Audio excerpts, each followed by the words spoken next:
Here are your tinfoil hats, buckle down tight, and hold on loosely as we soar over the rocky tops of the La Platas on a rocky mountain high, get sucked into the vortex of the Four Corners, and settle down snugly at mile marker 420 in colorful Colorado. It is Saturday, May 20th, aka Armed Forces Day. Hoorah, Semper Fi to all the Marine Corps out there. And thank you to everyone else, Air Force, Army, Army National Guard, Navy, everyone out there that is protecting our freedoms and our way of life.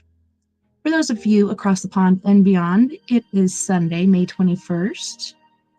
Good morning, good afternoon, and good evening to you, and welcome to We Are Paradox Media's Late Night in the Rockies. I'm your host, TessaTNT, and we are broadcasting live from the Mile High Clubhouse tonight. If you're listening to us live, you may be listening to us on KPNL Radio, which you can find on KPNL Radio at kpnl-db.com. You may also find us live at this very moment on eTalk Radio, which you can find on etalk.tv/radio. We are also live on Spreaker, which is spelled SPREAKER.com under We Are Paradox Media, as well as YouTube under my profile, and Twitch. So I hope you guys are enjoying if you're tuning in live. Do you want to listen to us in your free time? If you're working it, or working out, you can listen to us live on the different places I told you before, or you can listen to us on your free time at We Are Paradox at Spreaker, Twitter, Spotify, Apple Podcasts, Google Podcasts, iTunes, iHeartRadio, Facebook, as well as Castbox, Tumblr, SoundCloud, TuneIn Radio, Deezer, Podcast Addict, Podcast Chaser, Podvine, and still working on that Amazon. We're also live on YouTube, which you can find, as I said before, under We Are Paradox Media. I just love repeating myself. So tonight, I have a treat for all my guys and gals out there. Tonight, we will be doing story time with me, TessaTNT. And let me just make sure this music isn't too loud, and the dang old doggies just decided to go off. It's like we have one companion here on Facebook. Oh, I think that's me, because I'm making sure the feed goes out. And like Diana said, it looks kind of fuzzy. I'm not sure why. I don't know. 420 looks pretty clear, but everything else seems a little fuzzy. My video over here looks quite nice, but let me see. Maybe if I move it over, we can get some more towers. I'm not quite certain. But yes, I hope the beginning to your guys' weekend has been epic. Let me message Nova really quick. Since she is here, Miss Nova. Oh, since I did a threat towards the dogs, now they're like, oh, we better be quiet.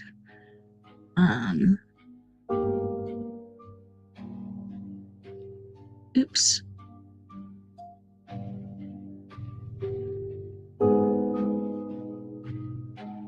Alrighty.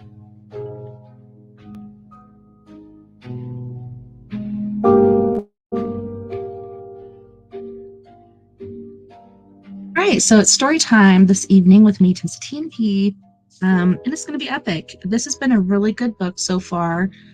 I missed the last book we were doing, but it's always nice to move on.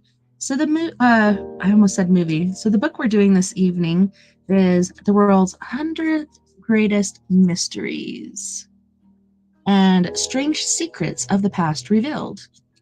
This is by E. Randall Floyd, and it's been very good so far. So I hope you guys enjoy it. Ooh, Stonehenge Decoded.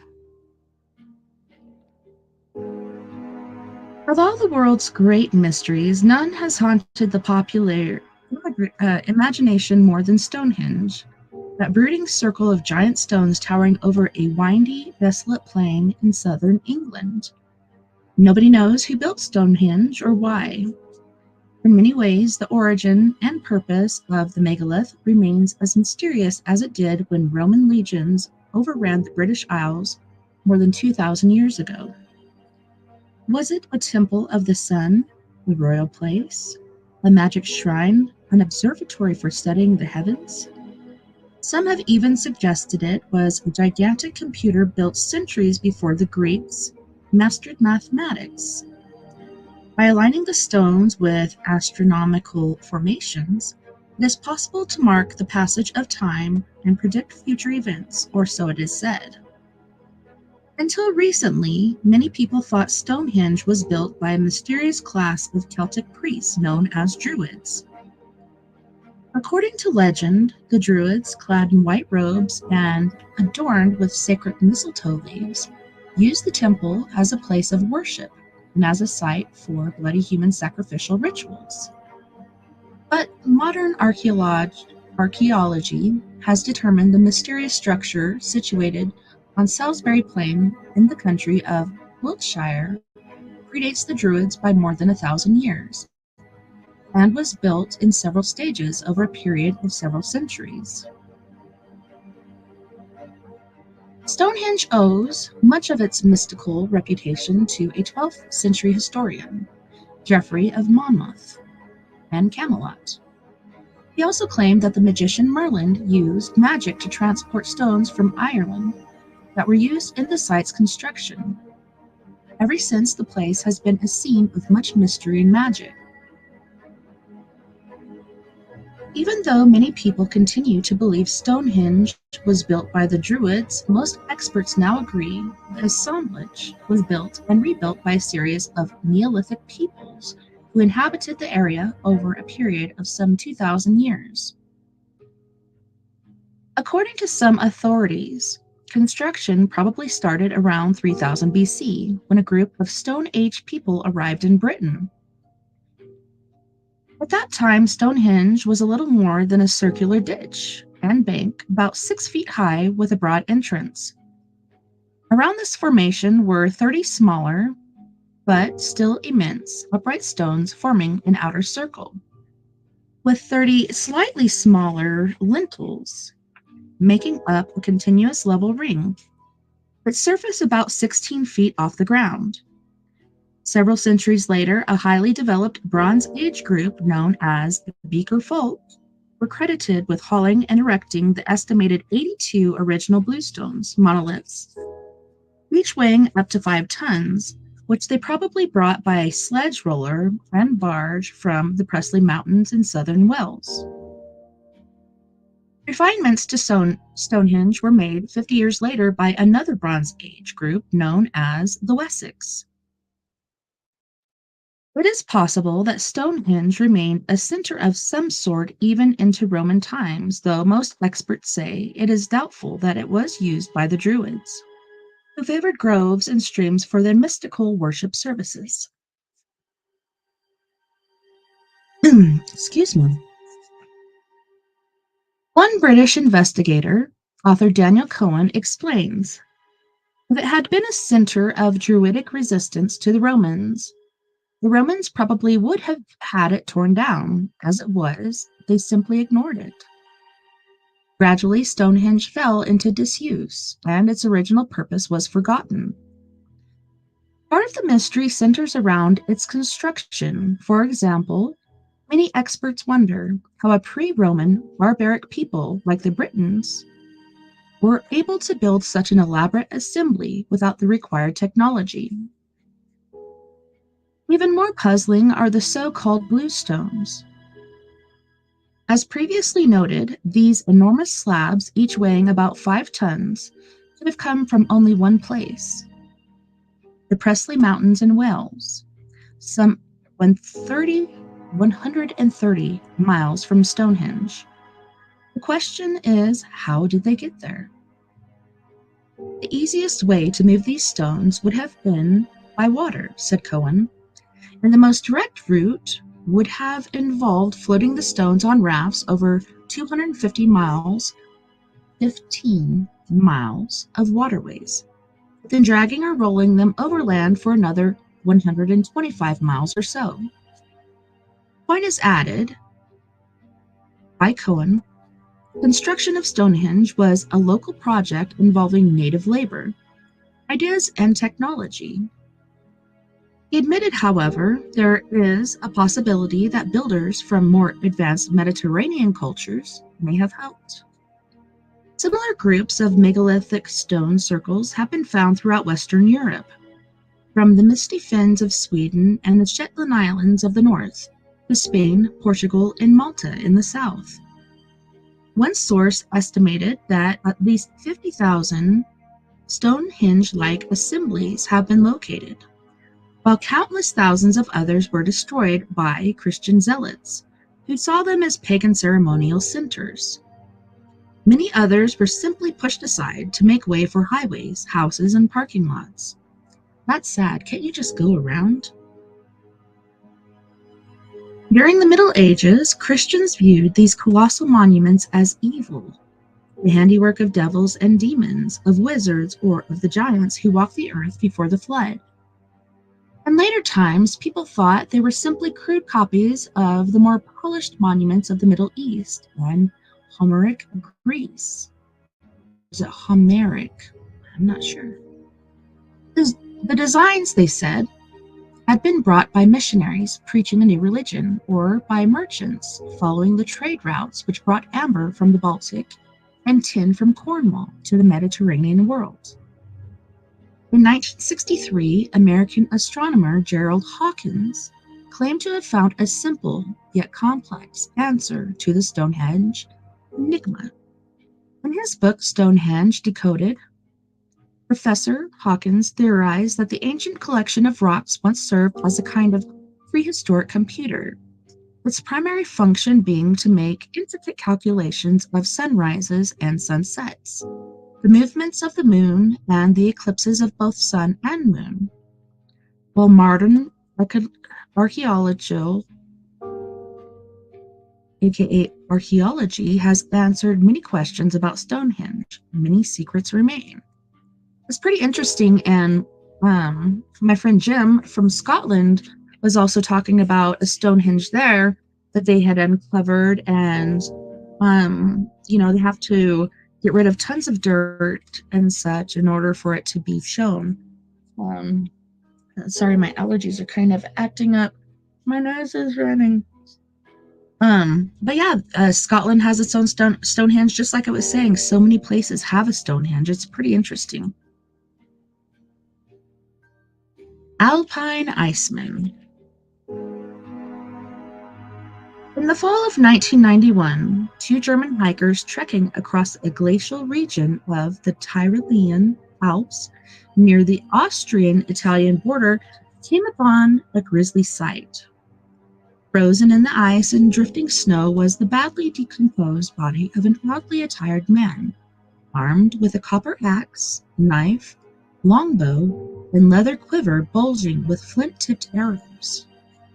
Suspecting foul play, the hikers hurried down the mountain and informed the police. Only later did they learn that the desiccated corpse they discovered was that of a man dead for more than 5,300 years. It's pretty intense.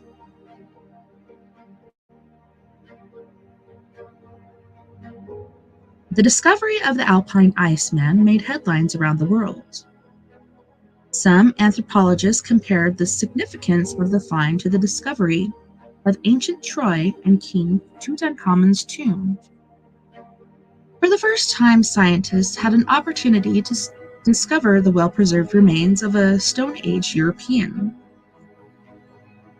The Iceman's attire, deerskin vest, leather loincloth, bearskin leggings, and it's not bearskin, it's bearskin.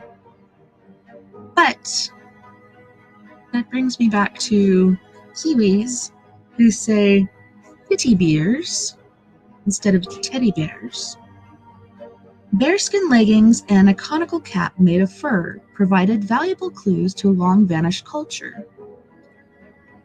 The dark-skinned Iceman, a male probably in his late 20s or early 30s and stood 5 feet 2 inches tall, carried an impressive arsenal of Stone Age technology, including a 6-foot bow flint scraper, all flint knife with string sheath, and a copper axe bound with leather.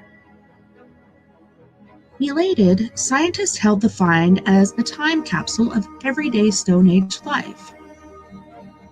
Other items found on the body included a braided grass, aka grass mat, coarsely woven grass bag, birch back container with a raw blackthorn berry in it, indicating that the Iceman died in the late summer or early autumn, a leather pouch, and a flat marble disc threaded onto a necklace decorated with 20 leather straps.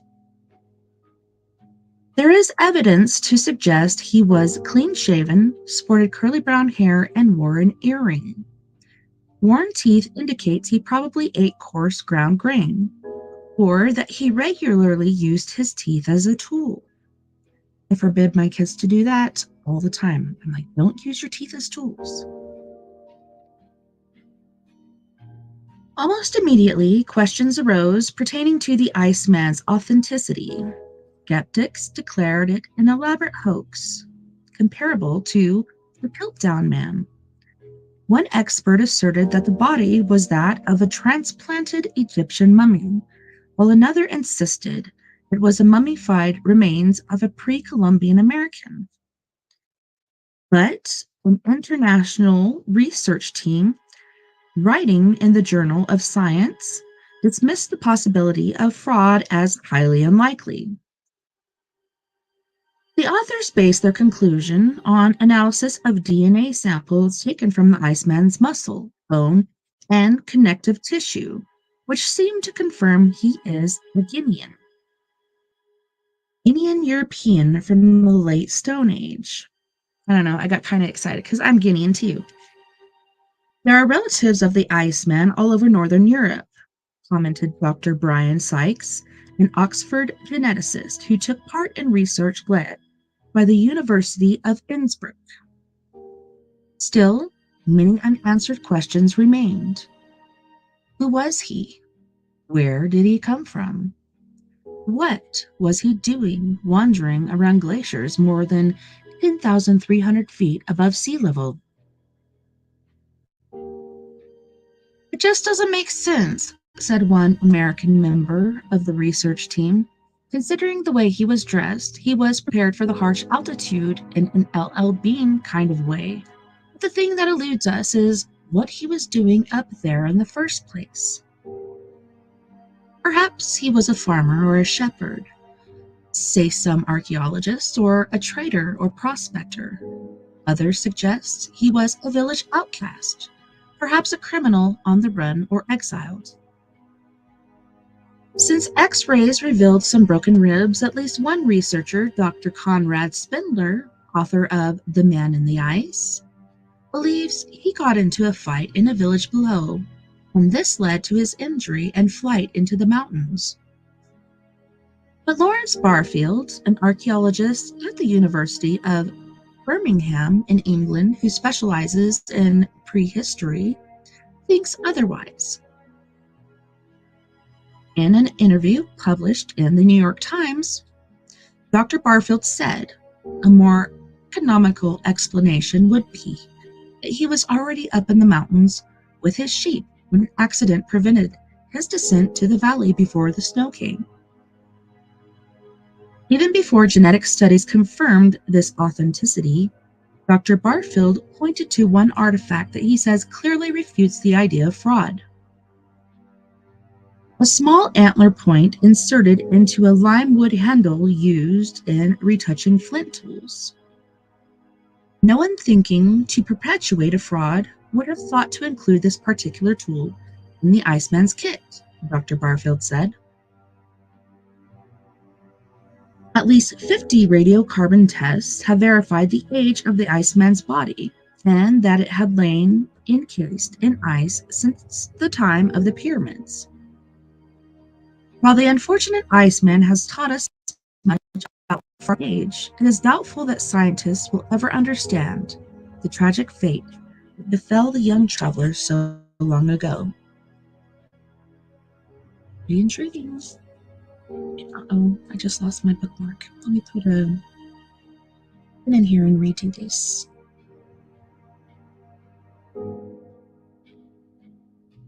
Hello, Ellis. Hello, Whitney.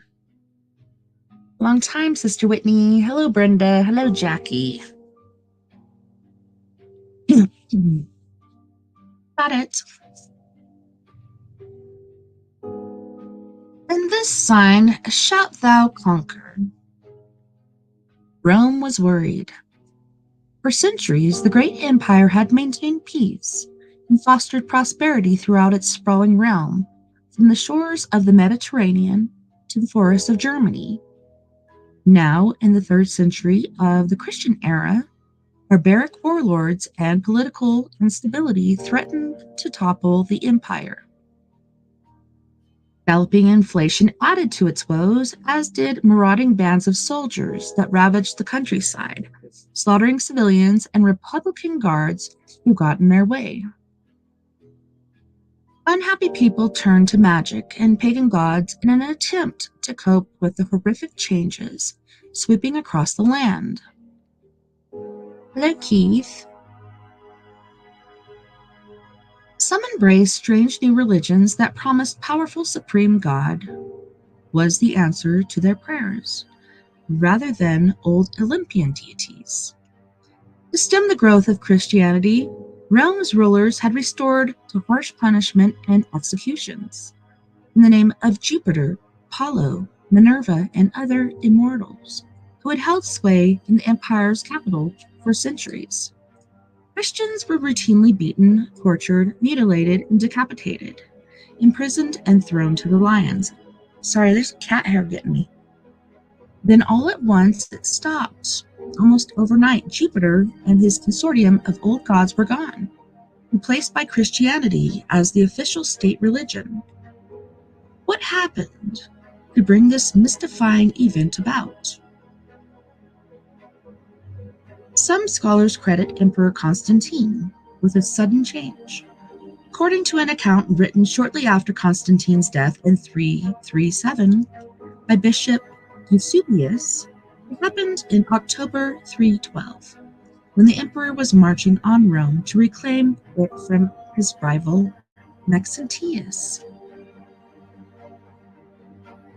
As Constantine approached the city, he looked up and saw, with his own eyes, the trophy of a cross of light in the heavens, above the sun and bearing the inscription, "In this sign shalt thou conquer." According to Bishop Eusebius, the emperor was struck with amazement, and his whole army also, which followed him on this expedition and witnessed the miracle. That very night, Christ is said to have appeared to the emperor in a dream, carrying the same sign he had seen in the heavens and commanding him to lead his army forward to victory.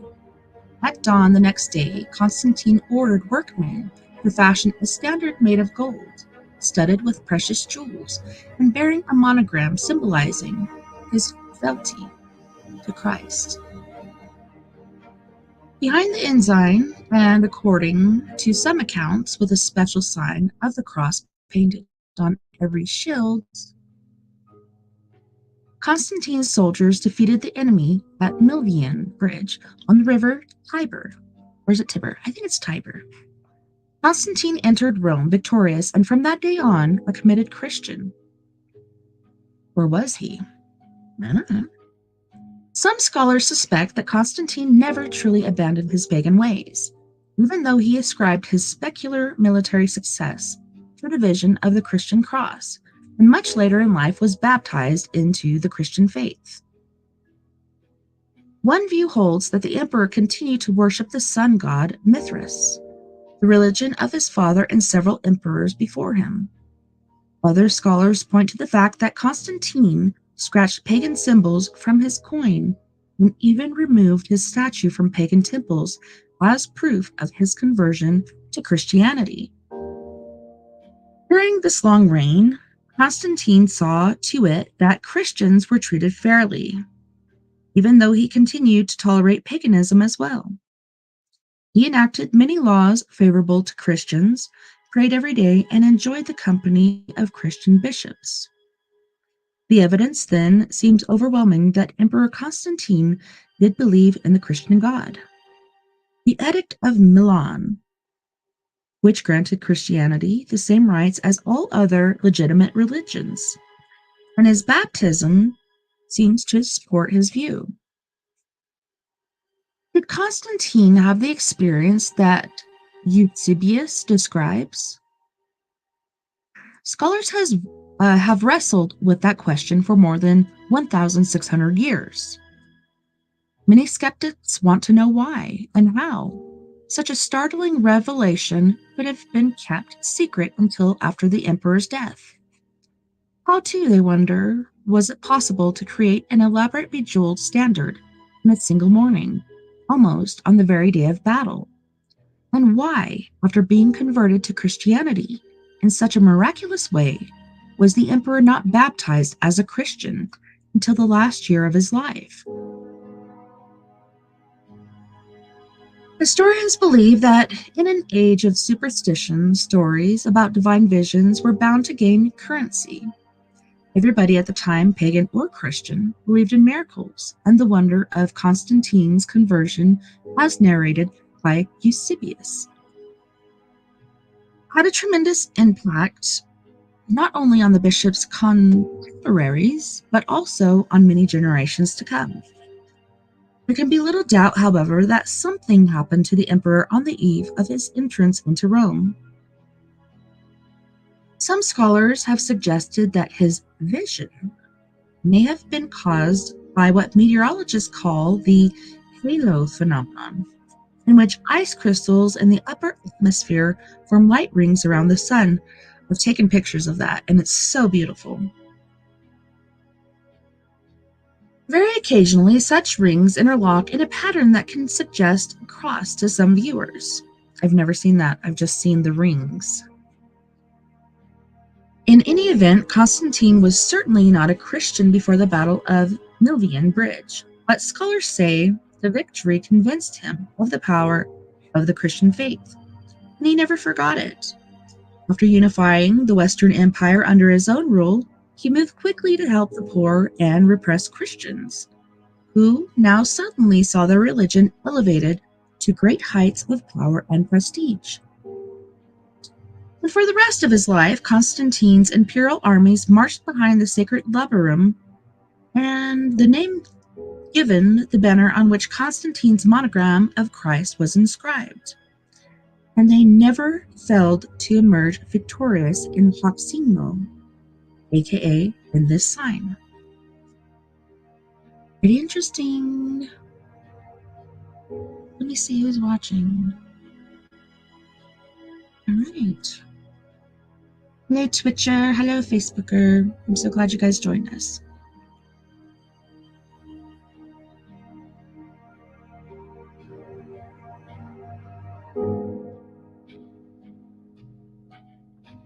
The Man in Mud.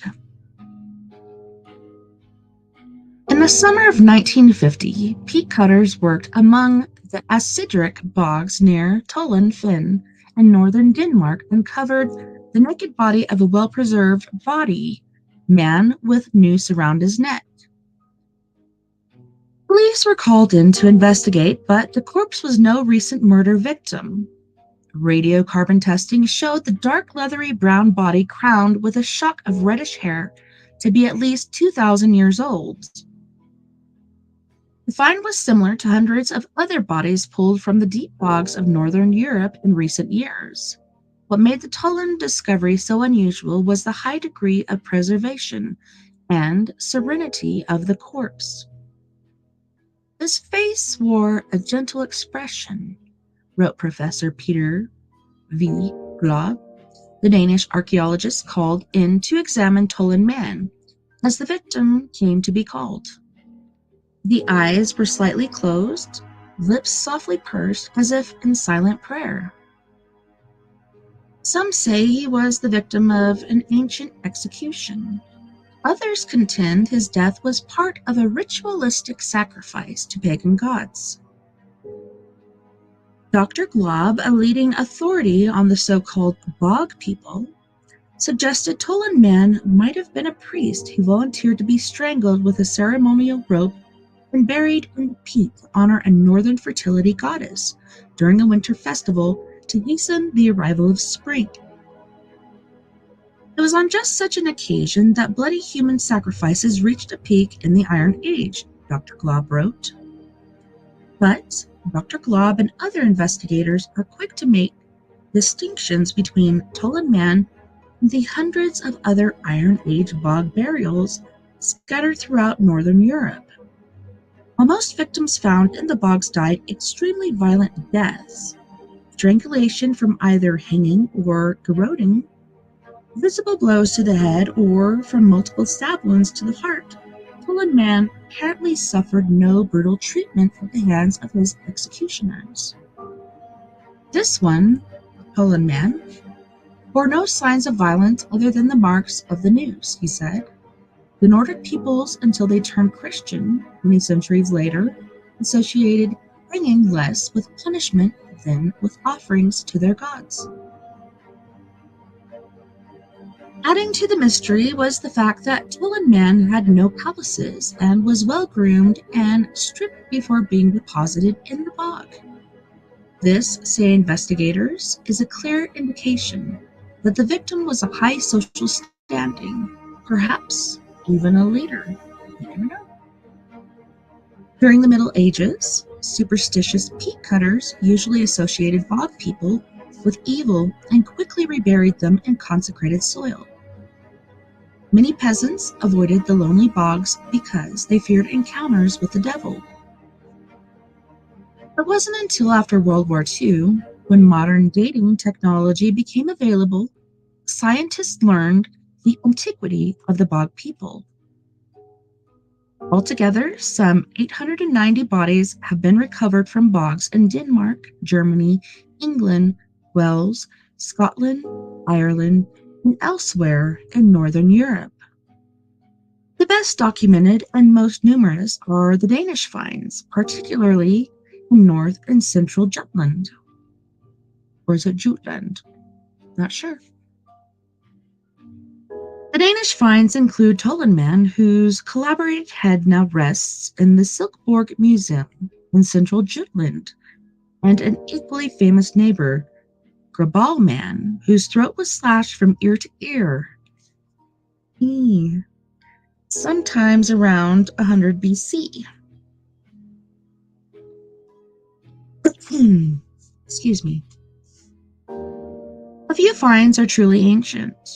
One from the Mesolithical period, about 3000 BC. Their specimens are surprisingly recent. At least one is a strapping man staked into the bog with a birch staves as late as 1360 AD.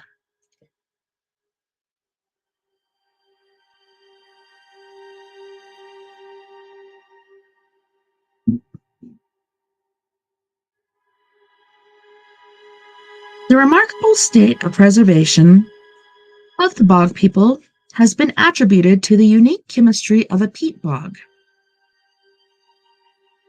Everything is anaerobic in bogs, explained Dr. Hayden Pritchard, a botanist at Lehigh University from the Wetlands Institute of New Jersey.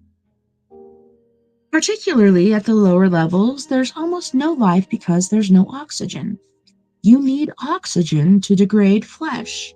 So perhaps that's why they were so well preserved? I'm not sure. The question archaeologists hope to answer someday is why so many Iron Age people were thrown into the bogs and murky waterways of northern Europe. Were these human deposits made to appease pagan gods, as many suspect, or were they barbaric forms of punishment? Some researchers theorize that these dark places of earth and water had religious significance, perhaps some special meaning to the people of that far-off age. Perhaps they were seen as gateways to the next world, or, at worst, tunnels to the hellish regions below.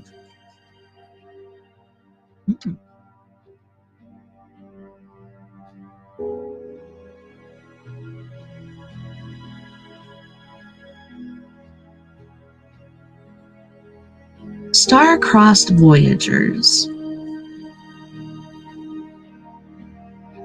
When Africa, members of a poor cave-dwelling tribe of farmers claim that fish-like gods from the sky visited them thousands of years ago, leaving behind a unique mythology rich in astronomical knowledge. According to Dogon, I think it's Dogon, tradition, these cosmic creatures originated in a star system called Sirius, the dog star. Sorry, I have kind of like a soft spot for that. Some 8.7 million light years away. They came in a flaming arc that made a whirring dust storm as it landed, while a huge glowing object, presumably the mothership, waited above. Dogon claimed the extraterrestrials' purpose in coming was to civilize the people of Earth. Mythologies of other ancient lands, Babylonians, Egyptians, and Greek, mention amphibious gods bent on similar star-trekking missions. Many tribal myths in the New World tell of similar encounters with watery deities, some of which rose from the depths of the land to tame and educate the heathens. It wasn't until early 1950s that the outside world discovered the secrets of the Dogon, who inhabit the bleak and formidable region of Mali, some 300 miles south of Timbuktu, formerly Timbuktu. That was when two French anthropologists who had lived among the tribe from 1946 until 1950 were initiated into their religious order. In a paper titled A Sudanese Sirius System, the Frenchmen Marcel Griaule and Germain de Terlin recount the Dogon belief that ancient spacemen gave them knowledge of a dark star in the constellation Canis. The existence of such a star, Prince heavy companion to Sirius known as Sirius B, had been suspected by scientists since the mid-19th century, but was not described in detail until the 1920s. Long before the Dogon knew the star, invisible to naked eye, was made of matter heavier than any on Earth and moves in an elliptical orbit, taking it 50 years to do so. It was not until 1928 that Sir Arthur Eddington postulated the theory of white dwarfs, stars whose atoms have collapsed inward, so that a piece the size of a pea would weigh half a ton. Sirius B is the size of Earth, yet weighs as much as the Sun. Is it possible that the Dogon learned this complex theory from some knowledgeable space traveler? Or did they learn it from some more plausible source, a traveler from Egypt, perhaps, or modern European visitor? The late Dr. Carl Sagan openly criticized the notion that ancient starmen dropped out of the sky and landed in such a desolate location. He considered it far more likely that the Dogon gained their knowledge from traveling Europeans around 1930, a time when details of Sirius, its tiny companion star, and other astronomical data later related to Griaule and Interlin had become common knowledge in the Western world. Oriental scholar Robert Temple thinks otherwise. Author of several books on the subject, Temple believes that the knowledge shown by the Dogon cannot be explained away as coincidence or diffusion. Knowledge passed on through contact with outsiders in the Sirius mystery. He points out that the Dogon have an extraordinarily detailed knowledge of the solar system.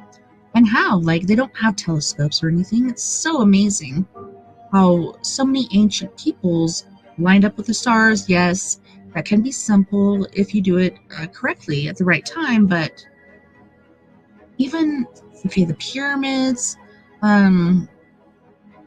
ancient Indian structures, so many things line up with these different things as far as the solar system.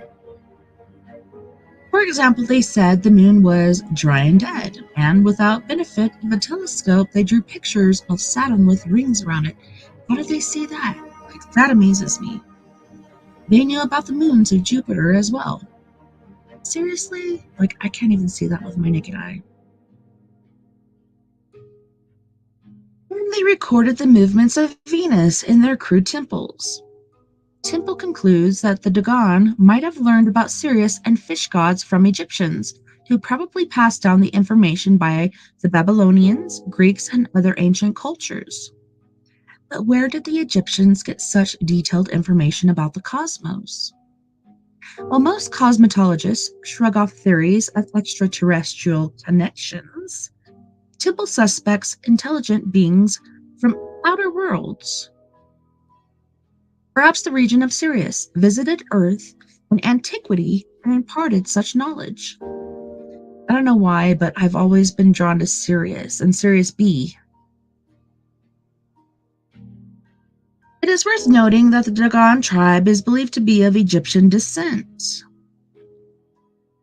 After migrating from Libya centuries ago, they settled in West Africa, bringing with them astronomical lore traceable to pre-dynastic Egypt before 3200 BC. The Dagon insist their knowledge was delivered by cosmic voyagers long ago. Their mythology suggests they leaned and learned from Nomos, amphibious, repulsive-looking beings who arrived in a fiery ark. The Nomos, who lived mostly in the sea, are depicted as partly fish-like and, at least in a general way, reminiscent of merfolk, mermaids.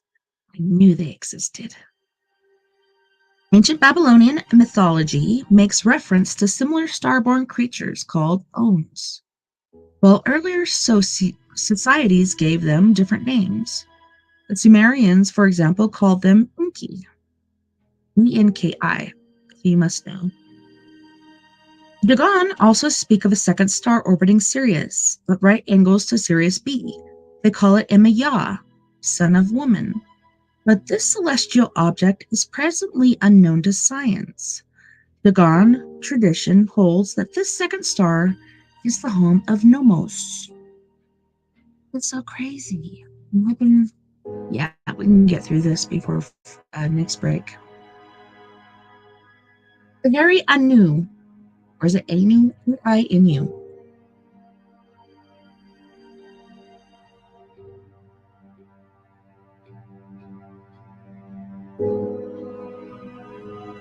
The first Western visitors to reach Japan's northern islands were surprised to discover a primitive race of people who bore a physical resemblance to Europeans. The discovery came in 1854, shortly after American Commodore Matthew Perry persuaded Japan's rulers to abandon their centuries-old policy of near total isolation and open borders to the outside world. Soon, newspapers in America and England were full of strange stories about tall, white-skinned men and women with blonde hair and greenish eyes whose eyelids lack the small fold of skin from the upper eyelid that covers the inner corner of the eye for many Asian people. The white-skinned people were found in Japan's northernmost main island, Hokkaido, and on Sakhalin and the Kuril Islands farther north. They called themselves Ainu, A-I-N-U, meaning man in their language. The Ainus, or hairy Ainus, as they came to be called because of their thick and often wavy beards and abundant body hair, represent an anthropological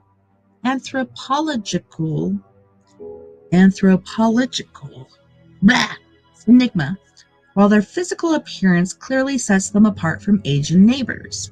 Their language is unrelated to any known tongue. The first known reference to the Ainu is found in a Japanese account written in 642.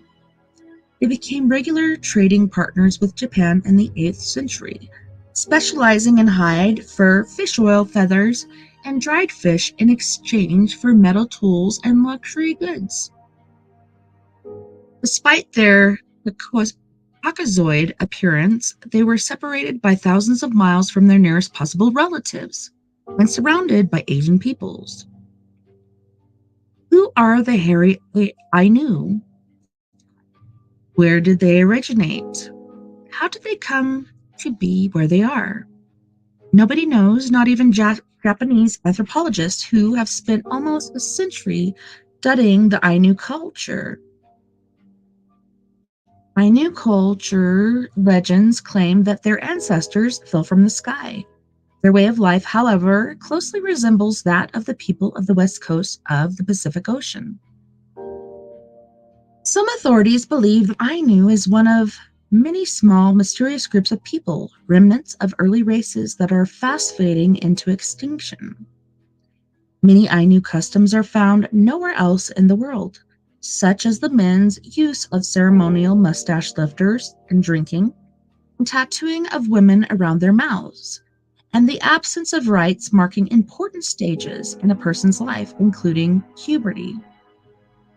While bears played an important role in their religious ceremonies, the Ainu believe the natural world is dominated by spirits, both good and bad. I can get with that. At the start of each new fishing season, they honor their complex pantheon of gods with elaborate rituals, feeding the sea with tobacco and sweets. But if the Ainus have continued to fascinate their supposed relatives in the West, they have mostly inspired contempt and impatience in their neighbors, the Japanese. Since the 16th century, the Ainu, now numbering about 25,000 in population, have lost most of their ancestral lands to settlers from other parts of Japan. All research indicates that the Ainu have lived on the Japanese islands since the earliest times. Hokkaido, White Earth, where the peoples live, and Honshu contain many places bearing Ainu names, including the sacred volcano Fujiyama, named for their fire goddess Fuji. I did a report on that in 5th grade. But the Japanese trace their own ancestry to a vanished race they call the Jomon people. According to tradition, the Jomon, originating on the Asian mainland, arrived long ago from the south, perhaps on a long submerged land bridge to Korea, whereas the Ainu arrived from the north. Emerging into nationhood, the Japanese pushed the Ainus farther and farther north, and finally off Honshu. Near the end of the 19th century, they began to displace them on Hokkaido or Hokkaido. The Japanese have long held that their ancestors occupied the islands thousands of years ago, but the belief has lately been challenged by the findings of American anthropologist Christy G. Turner III. An examination of fossilized teeth in Japan shows that modern Japanese probably immigrated to Japan from China several centuries after the arrival of the Ainu. I don't know. I don't really believe that because if you look at Chinese and Japanese people, and my grandma Jean, she's Japanese. If you look at their face and their eyelids and such, and I'm not trying to pick it apart, but sorry, we still have like 5 more minutes. Maybe we'll take a cut because not sure if we can get through this in 5 minutes, but eyelids are different structures in the facial, system as far as recognition. To me, it's different. So I don't know. I think Japanese have always been Japanese, and I don't think they were before Chinese. That's just me. You make your own thing. Rias map. Deep below Antarctica's quivering ice caps lie the frozen remains of an ancient civilization that ruled the world thousands of years before the coming of the Mesopotamians of Greece. So say a number of scholars who contend that this long-vanished kingdom at the bottom of the globe might have been the father of all cultures, perhaps even the biblical Garden of Eden. Much of their evidence is based on an obscure 16th century map said to be drawn from an even older map used by Christopher Columbus when he set out to discover the New World in 1492. The so-called Piri-Reis map, named after the famous Turkish admiral who created it in 1513, shows not only the Atlantic Ocean and North and South America, also what some believe to be the continent of Antarctica. The map confirms that an advanced Ice Age civilization flourished in the region we now call Antarctica and is now buried thousands of feet below the snow and ice, says Charles H. Hapgood of Keene College, an expert on ancient maps. This culture, at least in some respects, may well have been more advanced than the civilizations of Egypt, Babylonia, Greece, and Rome. At the time of its drawing, the Piri-Reis map, drawn on gazelle hide and featuring a web of lines crisscrossing the Atlantic, was said to be the most accurate map in the world. But the fading parchment was forgotten until 1929, when it turned up in the archives of the Imperial Palace in Constantinople, Istanbul, Turkey. The rediscovery of the map created a sensation. After studying the document, Captain Arlington H. Mallory, a retired Navy officer and expert on ancient maps, concluded that the map revealed a part of the Antarctic coast called Queen Maud Land, a region covered with a thick mantle of ice for thousands of years. Captain Mallory theorized that Peary had in his possession maps of Antarctica based on information gathered at a time before ice covered the continent, a little more than 10,000 years ago. Moreover, Mallory said it was clear that the map makers had access to information gathered from the air. In his book, Maps of the Ancient Sea Kings, Professor Hapgood suggested that thousands of years before the pyramids, there flourished a civilization that possessed a technology far superior than anything known until modern times. Some of the geographical knowledge, for example, had been passed on, often in garbled form, to the geographers of Greece and Rome, and had finally wound up in the imperial palace of Constantinople, he wrote.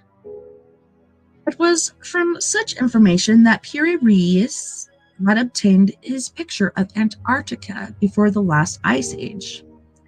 To bolster his theory, Professor Hapgood cites a number of archaeological sites in Europe, Africa, Asia, and South America he thinks were inspired by common ice age ancestors.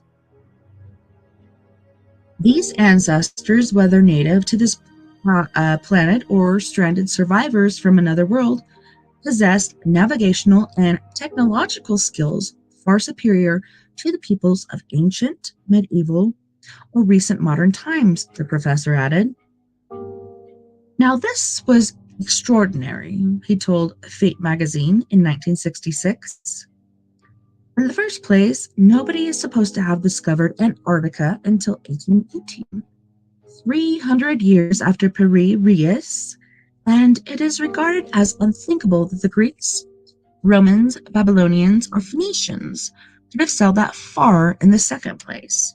The ice cap in Antarctica is supposed to be millions of years old, and therefore to have been in existence long before man evolved on Earth. The professor maintains that source maps used by Piri to compile his conversational documents were themselves based on earlier maps, compilations of which were made at the Great Library of Alexandria, Egypt. The puzzle, he suggests, is not so much from Piri-Reis, imagined to draw such an accurate map of the Antarctic region more than 3 centuries before it was discovered, but where the original source for the document came from. Noted map experts at the U.S. Navy Hydrographic Office who verified the authenticity of the ancient map is so accurate, only one thing could explain it: a worldwide aerial survey. Since flying machines weren't invented until the 20th century, thousands of years after elements of the Piri-Reis map were published, the question that begs to be answered is, who did the aerial survey? Some investigators think they might have been voyagers from another world, sent to Earth perhaps on an exploratory or colonizing mission. That's simple logic, explained Captain John Brent, a Naval Academy graduate and authority on the Piraeus map. A race far more technically advanced than we are today existed on Earth thousands of years ago. Something must have happened, disastrous accident, perhaps, or a war on their home planet that stopped the mission. Survivors of that mission, Captain Brent said, remained on Earth and fell into a primitive state. Memories of their advanced world beyond the stars remained alive in legends and myth. Proof that Earth was visited in prehistoric by beings from outer space can be found in the Piraeus map, according to Swiss researcher Arthur Erich van Daniken. Unquestionably, said von Daniken, our forefathers did not draw these maps. Yet there is no doubt that the maps must have been made with the most modern technical aid from the air. And there's so many things that are made for people to see from the air. But on that note, boys and girls, we do have to go for our first music break. On this break, we have Mr. Jeff Hilliard from Los Angeles, California, with Consensual Sex Fan, Clock That Hills, Finger Bang Your Day, Good Life, Multitude, Abandoned, and then we'll get back into story time. You guys don't go anywhere. We'll be right back after this music break. Do you wanna go for a ride in my consensual sex van? Do you wanna go for a ride in my consensual sex van?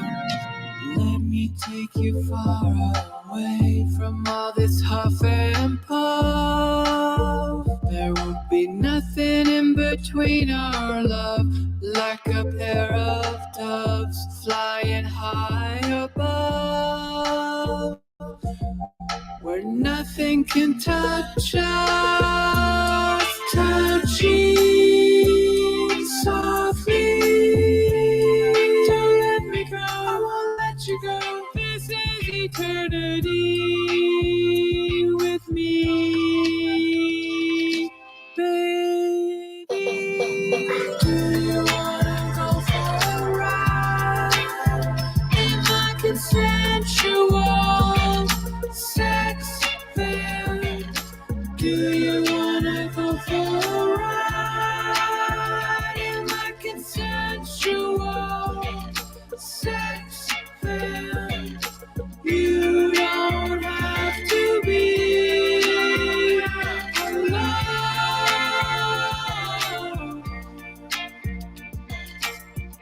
Come with me. Magic, healthy laughter, boundaries, safe space, unknowing mutual consent, passion, happily will be bearing our souls, naked by the sea, we'll breathe the clean air. We'll be living, laughing, loving forever. Baby, do you wanna go for a ride in the consensual sex van? Do you wanna go for a ride in the consensual sex van? You don't have to be alone anymore. We will be together forever in love. Do you wanna go for a ride? Do you wanna go in my consensual? Let's go. Let's go. Let's go. Let's go. Let's go. Let's go. Let's go. Just get in the van.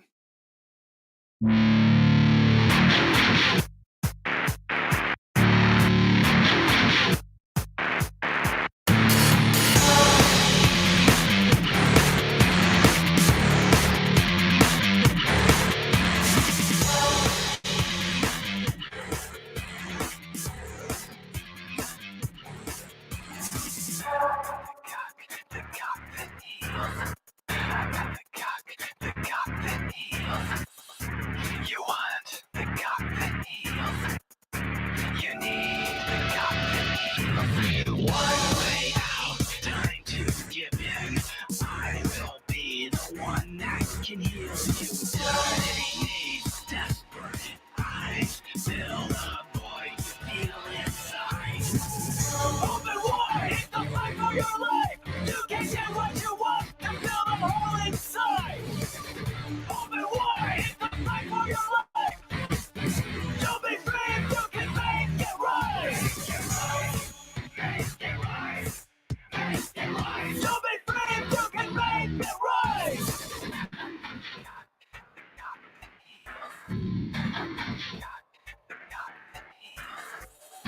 You want the cockpit heels. You think you're something special. You think you've got it made. Think everybody wants you. Think you can get your way. No one really cares about you. Delusions start to fade. Your advances are rejected. You know they only lie. Open wide, it's the fight for your life. You can get what you want and build a hole inside. Open wide, it's the fight for your life. Don't be afraid, you can make it right. Make it right. Make it right. Don't be afraid, you can make it right. Make it right. Make it right.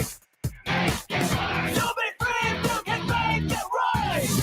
You're nothing but an ungrateful, unworthy sinner. You're gonna build it right there and I'm gonna your fire. What makes you think you deserve it? What makes you think you have earned it? I know you did. Won't you kill for me? I know you want it. Won't you die for me? You got no choice. No way to refuse. The only thing that makes you feel. I'm gonna go the cockpit heels. I'm gonna go the cockpit heels.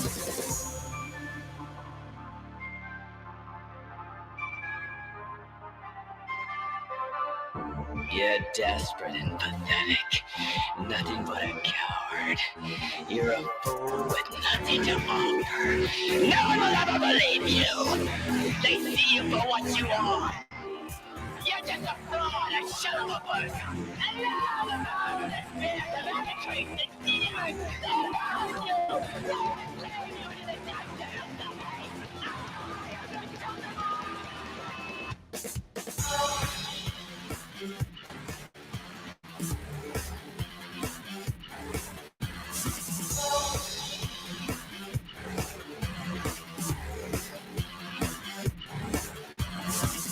Open wide, it's the fight for your life. You can get what you want and build a hole inside. Open wide, it's the fight for your life. Don't be afraid, you can make it right. Don't be afraid, you can make it right. Don't be afraid, you can make it right.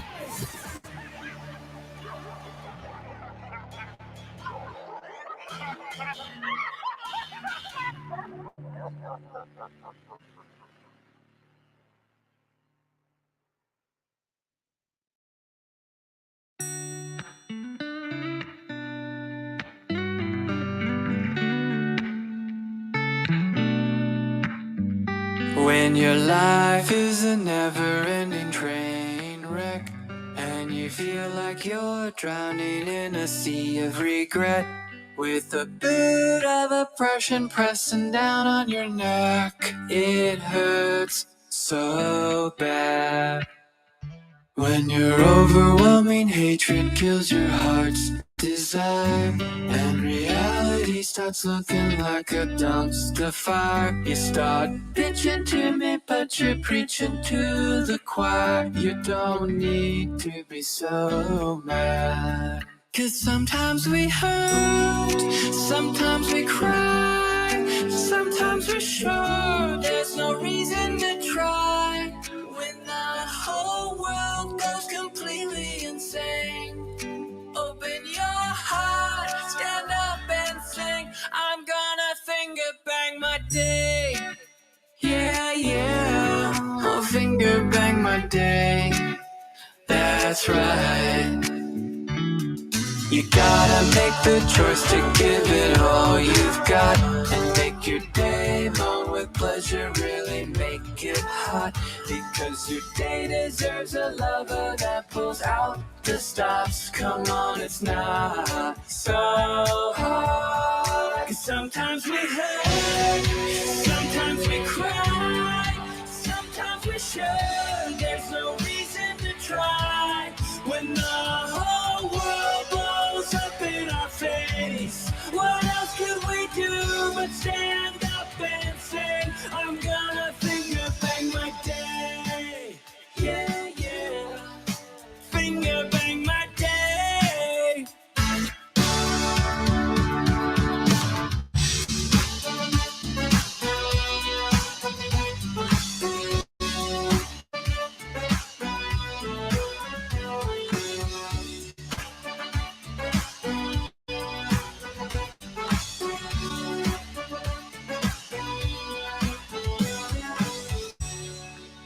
Hey, what are we really doing? We can't live in a world that has this much hate. We have to get honest with ourselves. We have to take stock in what our part is in all of this madness. We have to let go, and we focus on giving love, setting that intention. And each and every single one of us gets up every day with the intention to give love. And we do it. We go out there and we give love every single day. Each one of us gets out there and makes love to our day, giving our day a multiple orgasm.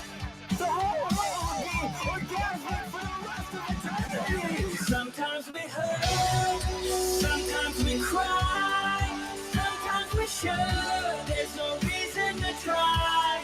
When the whole world is fucking insane, we open our hearts, stand up and sing. I'm gonna finger bang my day. Finger bang my day. Finger bang my day. Let's open our hearts, stand up and sing. I'm gonna finger bang my day. Yeah, yeah. Finger bang my day.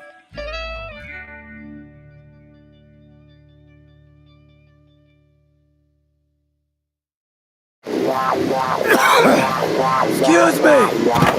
Excuse me! You got a cigarette? You help a guy out with some spare change. Anything will do, man. God bless you. Can I just get your change? I missed the bus. I got these 6 right now. I'm not an animal! Moving like a steak knife. This is a good life. Dancing in the moonlight. I wanna be inside of you. We got plenty to do. Tell the 1:45, and I know you wanna ride my Cadillac. Don't give me no flack, I'll put you flat on your back. Moving like a steak knife. That's right. This is a good life. Dancing in the moonlight. I'm a sexual phenomenon, and you know I'm a sexual phenomenon, and I know I'm a sexual phenomenon. We all know I'm a sexual phenomenon. Get money, get out. Don't care if I live or die. Get money, get out. Don't care if I live or die. Classic world, the orgasm. Dance around, funky sounds, jumping around in this ocean like Your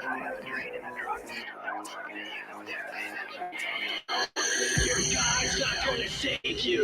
They're hiding behind the moon, watching your every move. This is the good life.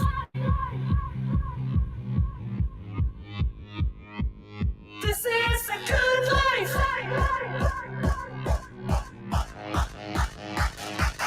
This is the good life.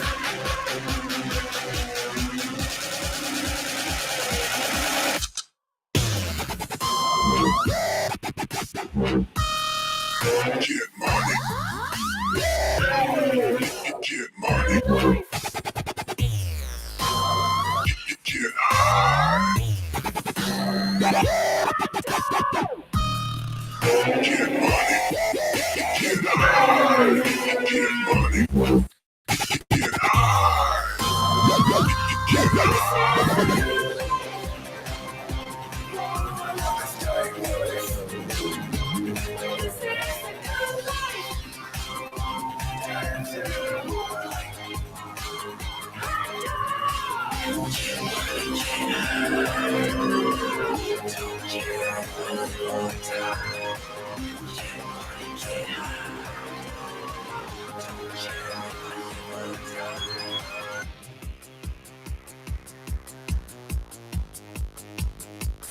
Get high.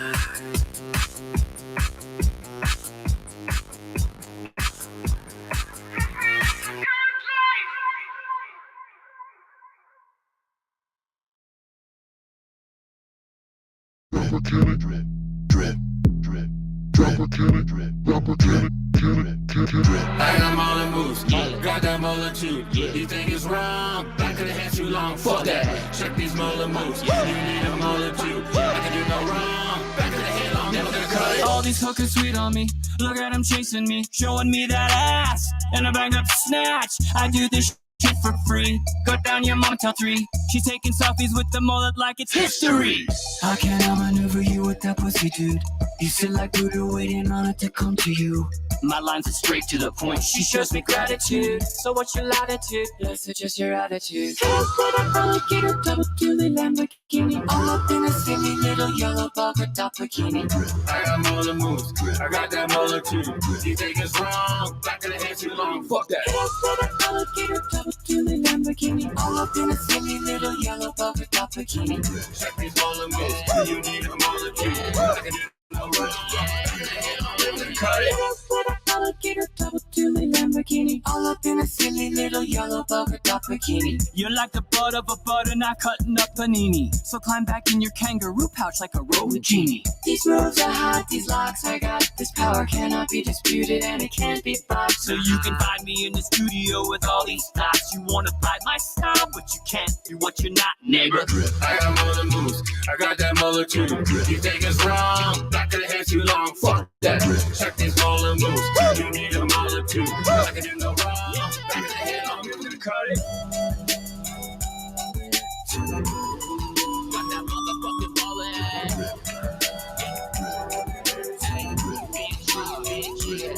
You wanna touch it? Yeah.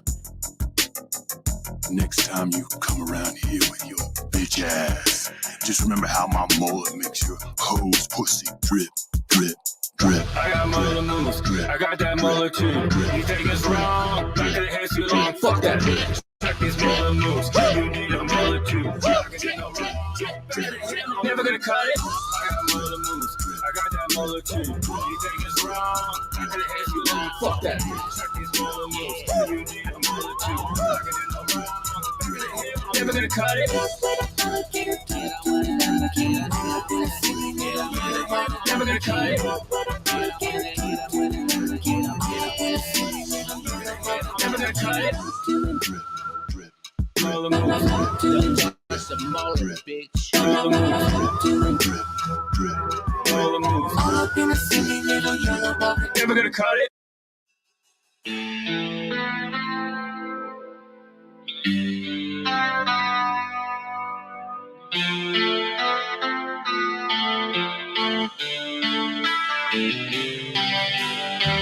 Left here alone, just a shadow of my erection on the wall.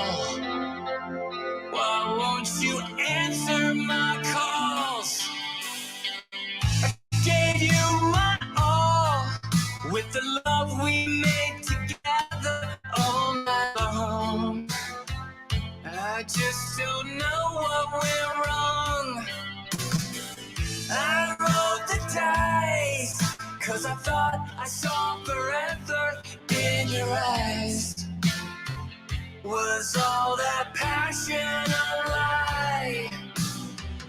Just another fool you seduced and left behind. Heartless and cruel, you probably do this all the time, baby. I ain't no puppet doll.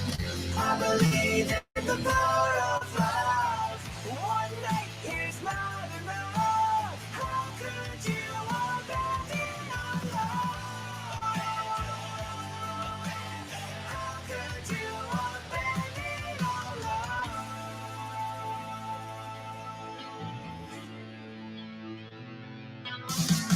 Drove by your house again today. Peeked in the window and I saw you smiling. Met your husband and your beautiful family. Tell me, does he know about the way we made love on the night you met me? At Johnny's Tavern at 11:37 last Thursday. You said hello. Are you my Uber driver, baby? I said yeah. Then you asked if I wanted to party. I got an 8-ball from my friend Noel. We trauma bonded in a cheap motel. We laughed, we cried, we came multiple times. The sex blew my mind. I ain't no puppet doll. I believe in the power of love. One night is not enough. How could you abandon our love? You left me high and dry. You didn't even say goodbye. Now I screamed into the night. How could you abandon something that's so right? The way you touch me, the way you love me. Oh, how could you abandon our love?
Welcome back, and thank you so much for joining me this evening on We Are Paradox Media's Late Night in the Rockies.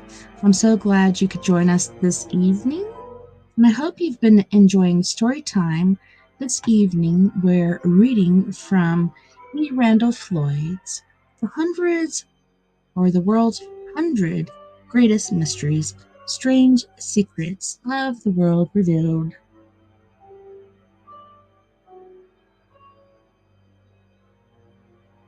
I've been enjoying this book. I don't know about you guys, but to me it's been pretty epic. Some pronunciations I've been kind of stumbling over, but It's been nice.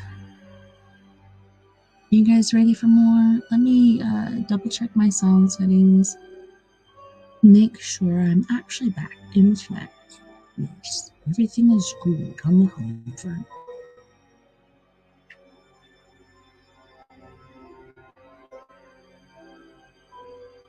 The White Horse of Uffington. Colossal piece of artwork etched deeply into the side of a windswept hill has been a source of wonder for the people of Western England for more than 2,000 years. Known as the White Horse, the drawing is steeped in mystery and legend. No one knows who created the 370-foot-long horse or why. One theory holds that the figure, thought to be the oldest such hill art in England, dates from the Roman invasion in 55 BC. Another advanced celebrated British archaeologist, Stuart Pigott, suggests the horse represents an ancient Celtic demigod. Until recently, a popular notion was that the slender, graceful, curving figure is not a horse at all, but a dragon. A mythical dragon supposedly slain by St. George on nearby Dragon Hill, a bare patch of chalk upon which no grass will grow, is purported to be where the dragon's blood spilled, so you need to move around. One legend suggests that the White Horse commemorates Alfred the Great's victory over the Danes in 1861. Modern scholarship, however, now attributes the work to a Bronze Age tribe known as the Belgae, perhaps built as a shrine to some forgotten dead leader. For centuries, the White Horse has been one of the West Country's most popular and enigmatic tourist attractions. Enigmatic. That's the term. Enigmatic. Located on a lonely hilltop near Wantage, the colossal carving is actually one of dozens of similar chalk renderings in the region. Another nearby drawing is the giant warrior of Cerne, which also dates back to the time of the Romans. Though their motives continue to be debated, the creators of the White Horse accomplished a mammoth piece of artwork, placed well up the steep slopes of a 500-foot hill known locally as Huffington Castle.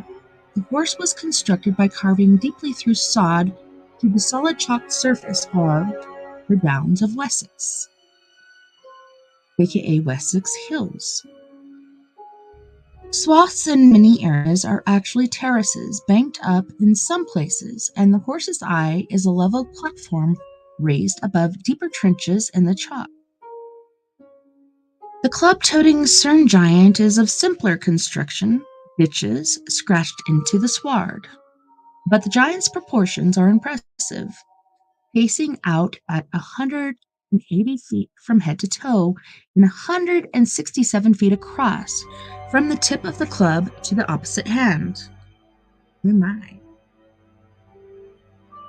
One of the earliest recorded accounts of the wild horse, aka White Horse, and Cerne giant is an entry in the Cartulary Abingdon Abbey. In 13th and 14th century documents, the horse is mentioned several times in connection with accounts of nearby land tenures. Left to nature, the horse and giant would have disappeared under weeds long ago. Every 7 years, however, the local country folk turn out to trim the vegetation and clean out the gouges that comprise the equine figure. Although the tradition has been going on for some 2,000 years, not one of these faithful attendees has ever been able to explain the local compulsion to preserve the white horse. The cleansing or scouring of the chalk outlines appears to have been lively of an event in the often dreary lives of the West Country folk. The occasion usually coincided with Whitsuntide, which is celebrated the seventh Sunday after Easter. The scouring was accompanied by festivals and merrymaking, and the caretakers of the Cern Giant danced around the maypole, raising a hearty hue and cry from local clergymen, who decreed the celebration as pagan rites. Churchmen were especially scandalized by local lore that advised barren wives to sleep overnight on the virile giant magically induced pregnancy. Could you imagine? Rites such as these suggest to some archaeologists that the chalk horse and giant probably trace back to animistic religious practices of the ancient Celts. One popular legend holds that if you stand upon the horse's head and make a wish, it shall come true.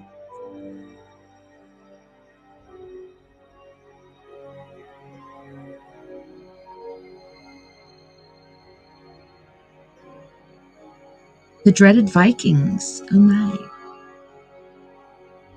Of all the terrors that plagued medieval Europe, none was more dreaded than the sight of a Viking warship bearing down on a Christian stronghold.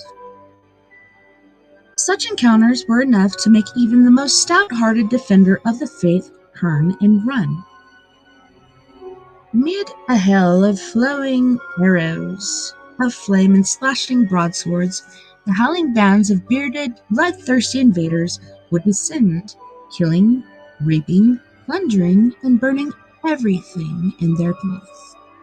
From the wrath of the Northmen, O Lord, deliver us, became a common lament as Vikings pressed south, east, and west, conquering and pillaging from Ireland the Byzantium. One 9th century French chronicler likened a Viking invasion to the end of the world, fire and blood and death everywhere. Christian Europe first became painfully aware of their heathen Scandinavian neighbors to the north in the 8th century, when shipborne raiders sacked the monastery at Lindensfair in northeastern Ireland.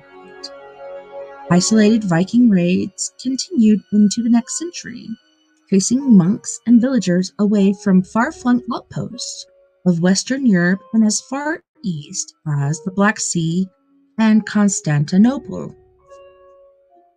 Medieval monks depicted the Norsemen as pagan devils, brutal and careless. They saw them as in league with Satan, more beasts than men, horrific heathens without conscience or spirituality. Whenever the warning went out that a Viking ship was approaching, everybody fled rather than confront the mindless, savage brute. But is it all true? I'm not quite sure. Were these rugged blonde warriors who swept down out of the north the brutal barbarians of legend? Or was their fire and thunder reputation merely the invention of enemies who sought to malign them? Some scholars say the Vikings have been given a bad rap. Modern historians now see these Scandinavian raiders as traders and explorers, settlers and poets, and extraordinarily gifted artists and craftsmen. Consider the fact that all the reports handed down about attacks were from churchmen. Can you say drama? Drama. The only Europeans who could read or write in those days, commented Magnus Magnusson, an Icelandic archaeologist and expert on Viking history. Even when describing victories over Vikings, Magnusson said such reports tend to exaggerate their opponents' numbers and ferocity. When dealing with a sack of churches, no words could be too black. Unfortunately, since Vikings were illiterate, there are no documents telling their point of view. Modern scholarship is gradually revealing a different picture of the Vikings. Magnusson pointed out one that challenges the traditional notion that Vikings were cruel and savage assassins, intent only on raiding the wealth of a serenely Christian Europe. To be sure, the Vikings did pillage and destroy, especially churches and monasteries. From their pagan point of view, Dr. Gwyn Jones, an American researcher of Viking history, the Christians must have appeared unbelievably stupid, rimming their churches with gold and silver ornaments and leaving them undefended except by monks and priests. But, he added, the Vikings did not just leave smoking ruins whenever they went before passing on the fresh pastures for plunder. They were builders as well as destroyers. For example, he said, the Vikings were among the finest artists and craftsmen of their age, excelling in animal carvings, metalworking, shipbuilding, and naval technology. They brought with them new ideas and products that in many ways helped transform the drab economies of Dark Age Europe. Furs, cattle, dairy products, and amber were among many Viking products traded with neighbors in the south. Perhaps their most important contribution, according to some scholars, was the notion of colonization. In time, Viking explorers spread out among the lonely, uninhabited islands of North Atlantic. Settlements sprang up in Iceland and Greenland. By the 10th century, small groups were staking claims along the fog-shrouded shores of North America and its continent, the first known European voyagers to the New World. Vang Skippy.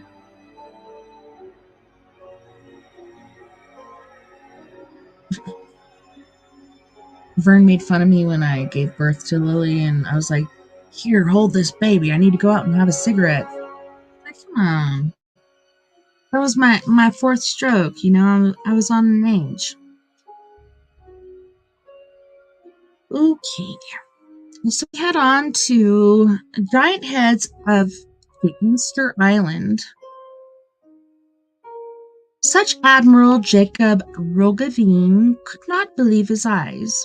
Looming over the ragged shoreline in the near distance were hundreds of colossal giants, their massive helmeted heads erect and unmoving as the Admiral's ship drew dangerously close to the small, uncharted island in the middle of the South Pacific. Was this some lost race, the Admiral wondered? The giants and the earth, mentioned in the Bible perhaps? Sailing closer, the Admiral was relieved to find the giants were only stone statues, and that the naked, heavily tattooed men who walked among them were mere mortals.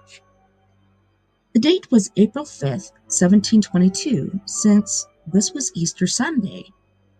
Admiral Roggeveen named his discovery Easter Island and sailed away. Well, good on him. Almost half a century would pass before Europeans sailed this way again.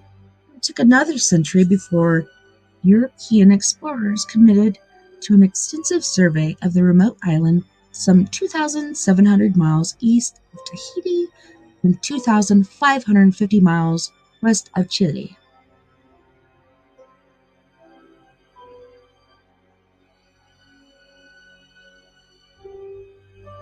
The Europeans were amazed at what they found. Hundreds of gigantic statues, some more than 66 feet tall and weighing as much as 30 tons. Actually, 50 tons. Lying scattered all over the island. Most of the stone statues no longer stood erect, as had been observed by Admiral Roggeveen. Instead, they littered the rocky ground like gigantic boulders. Only a few rose mysterious and godlike, their granite expressions frozen in the salt-laden breezes that swept in from the gray sea. What the startled Europeans wanted to know was, who built the colossal stone statues called moa, and why? Scientists believe Easter Island was first settled at least 1,600 years ago, perhaps earlier by Polynesian explorers. Thor Heyerdahl, however, suspects that pre-Inca people from Peru might have migrated to this far-flung outpost. As evidence, he cites freshwater plants and vegetables found on Easter Island that are native to the Andes, as well as similarly in regions and religious customs and the existence on both places of fair-skinned, red-haired people. Wherever their origins, it appears that, at least for the first few centuries, these hardy newcomers built smaller statues similar to pre-Columbian works found in South America. At some point, the islanders restored to carving the massive moi, an undertaking that required enormous demands on labor and resources. Nobody knows why, but some islanders today think the heads were monuments to dead rulers and were once infused with benevolent supernatural power they called mana. Some mystics claim the Easter Island was part of a lost continent and contend that stone monoliths possess magnetic healing power, similar to the standing stones found in Britain and elsewhere in the world. Orders suggest that it was mysteriously joined to ancient Egypt, or that its original inhabitants came from outer space. It's either got to be Egypt or outer space, There is no in between. The works were apparently created by craftsmen of a culture known as long ears. People extended their earlobes by inserting heavy discs in them. The second distinctive group of people who shared the island are known as short ears because they did nothing to their lobes.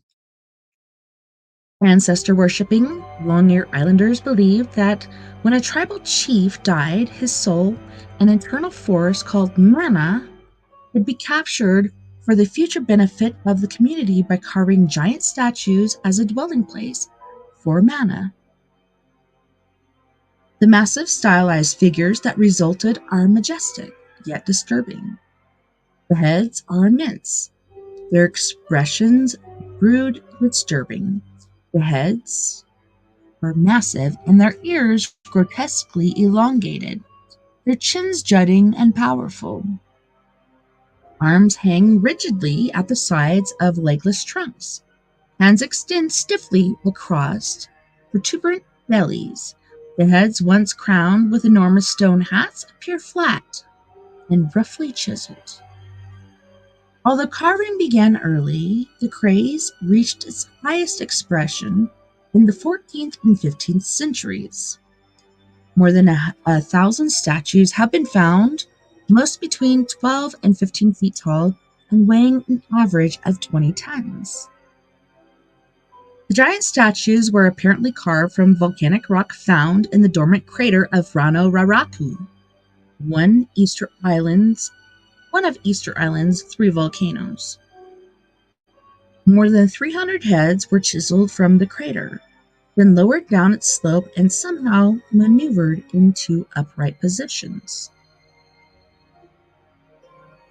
Inside the crater, archaeologists found some 400 uncompleted statues. Obsidian hatches and chisels, abandoned by the ancient sculptors, also found in the crater. Mystery continues to surround the creations because the culture of their creators was destroyed.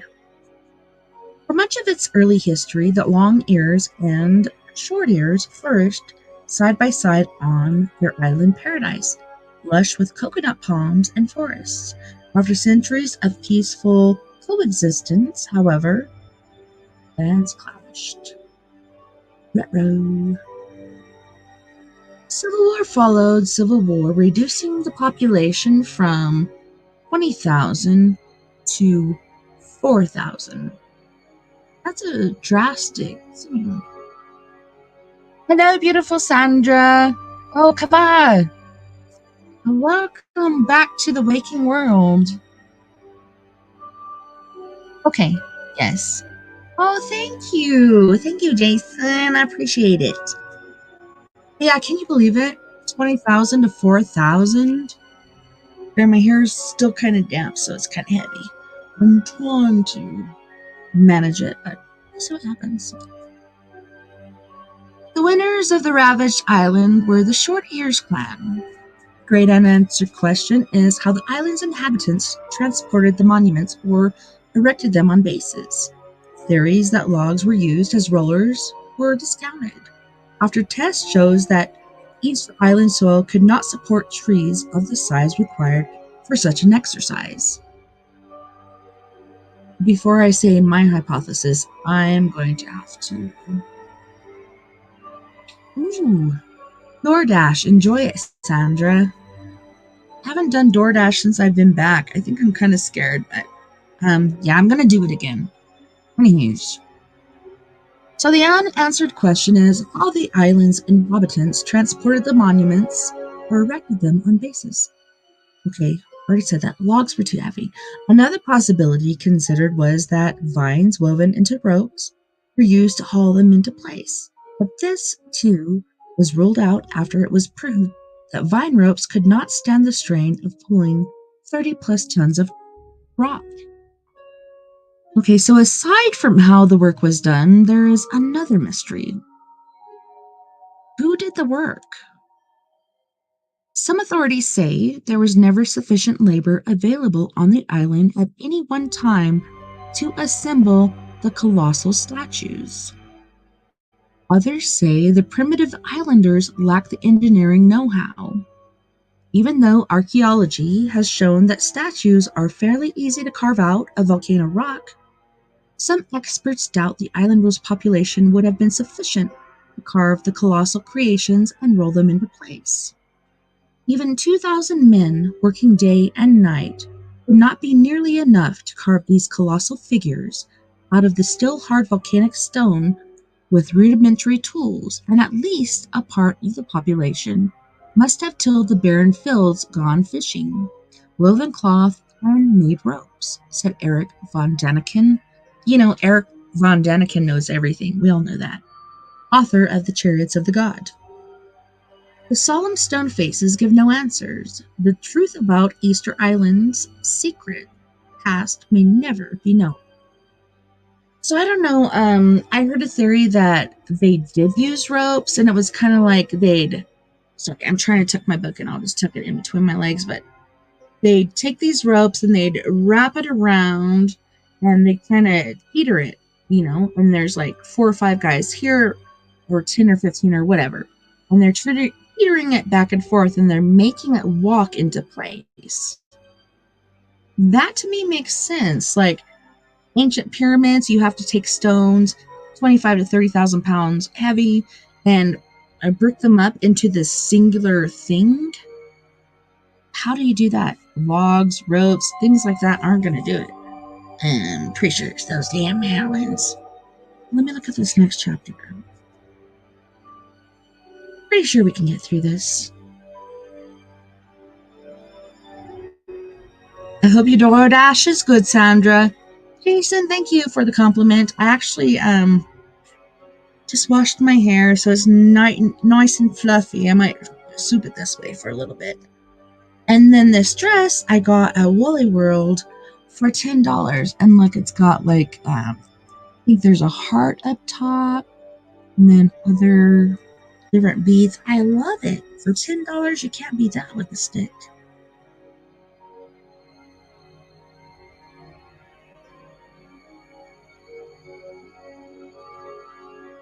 Yeah, I don't think it was slaves either.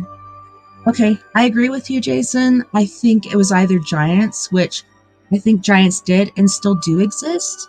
When I went to Mazatlan, I was sitting there looking around as I'm driving, and there's so many trees and stuff. I couldn't really see cliff faces unless I was kayaking down, but I saw a video right before I went to Mazatlan about a giant in the side of the mountain.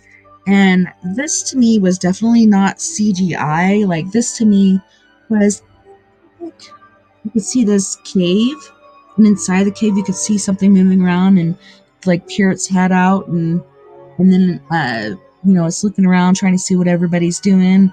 Then it went back in, and then you could see it kind of like move around because the space was so tight it couldn't really get out of there. But I do believe giants did and still do exist. I believe that the Smithsonian has been hiding shit from us. I don't know if it's because of the Vatican or anybody else that's been doing that stuff, but I'm going to quit babbling and go back to the book because, I ain't the smartest cookie in the bin. Turn this down a little bit too. All right. I'm so glad you guys are with me. Now I don't feel so alone. I was feeling alone earlier. I was just like, where is everybody?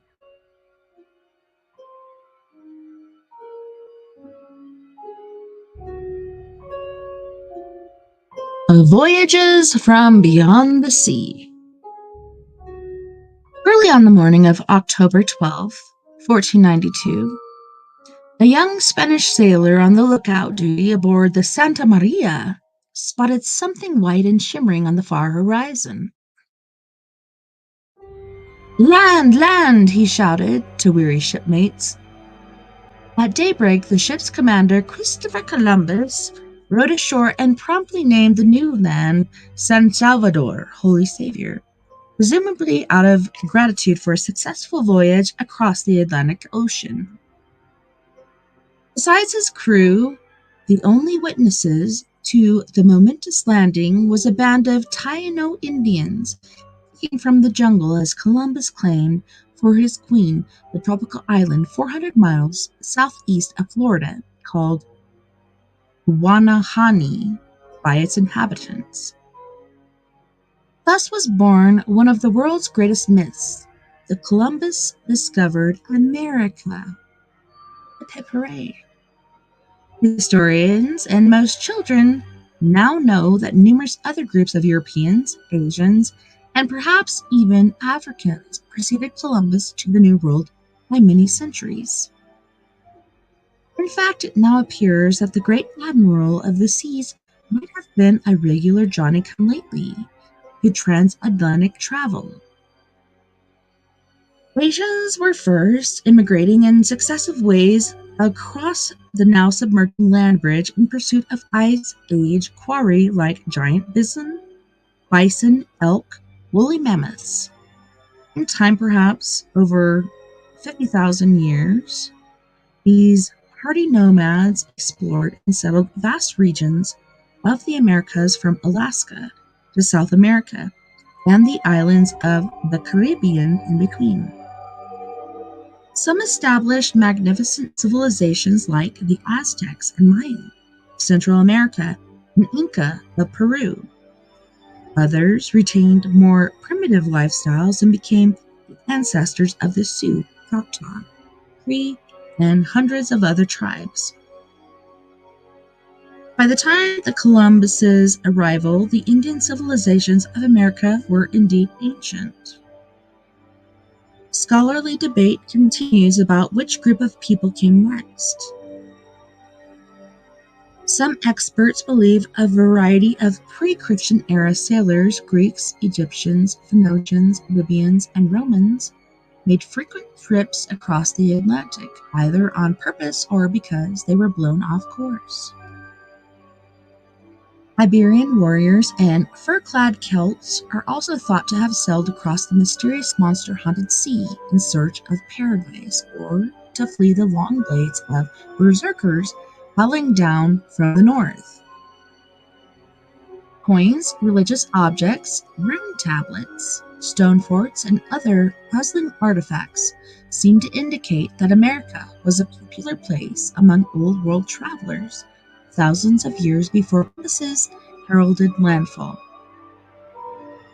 In fact, historians and archaeologists now think that the Atlantic Ocean might have been a veritable freeway linking the Old and New Worlds in ancient and medieval times.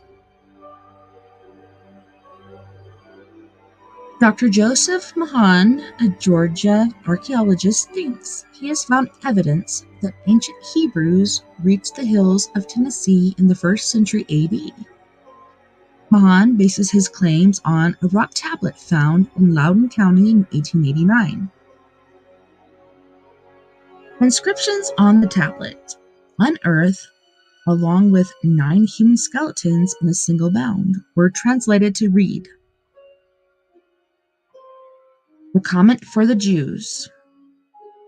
In obvious reference to one of the skeletons who had been the group's comet or leader, according to Cyrus Gurin, a symmetric language expert who worked with Mahan on deciphering the tablet. Barry Feld, now retired from Harvard University, has long argued that North America was explored and settled thousands of years ago by various groups of Europeans and Africans. In his book, America BC, Dr. Feld points to hundreds of stone tablets, graves, and other bits of evidence in North America, linking them with transatlantic voyagers from ancient Europeans to Celtic tribes from Ireland. Even though ancient mariners might have lacked technology for such long maritime journeys, experts such as Dr. Fell and Dr. Mahan believe luck and skilled seamanship probably accounted for many of the trips. Plagues, droughts, and invasions by enemies might have been their motivations. Until fairly recently, not much attention was paid to old Viking sagas about Vinland and Leif Erikson's legendary travels into the wild land of Skrevings. But in the 1960s, Norwegian archaeologists working in Newfoundland found that timber remains of a 1,000-year-old Viking settlement, proof that several groups of Norsemen explored and attempted to settle the frigid wilds of North America at least 4 centuries before Columbus. And that's one of the things I was going to talk about. Like, they're saying Christopher Columbus was first, but I guarantee Vikings came first. They made their route up the river, and that's where blue-eyed Native Americans came from. If you're in Canada, blue-eyed First Nations people, but here in America, Native Americans were blue-eyed, and I think it's because, you know, how they rape and pillage, or maybe there was some romantic saga. We don't know, but yeah, blue-eyed Native Americans. How do you explain that? Except Vikings. So I think Vikings here, I'm not going to say first, but second, because I believe Egyptians and the people made it out here to where like Grand Canyon is. Even so, the lotus flower, isn't that sort of a Hindu or Indian thing? So in the Grand Canyon, there's a cave supposedly, and there's many different tunnels, and you go in there, and once you go through so many tunnels and past so many rooms, there is this giant sort of like Hindu statue with a lotus, like it's praying, and there's a lotus in front of it. To me, that's insane. So many people have been here that we don't even know. How do we know everything? We don't. Anyways, let's get back to the book, shall we? But I mean, what do you think? I'm just sitting here looking, nobody's saying anything. Sandra's enjoying her DoorDash. Jason's probably doing DoorDash, or maybe an Uber, I'm not sure.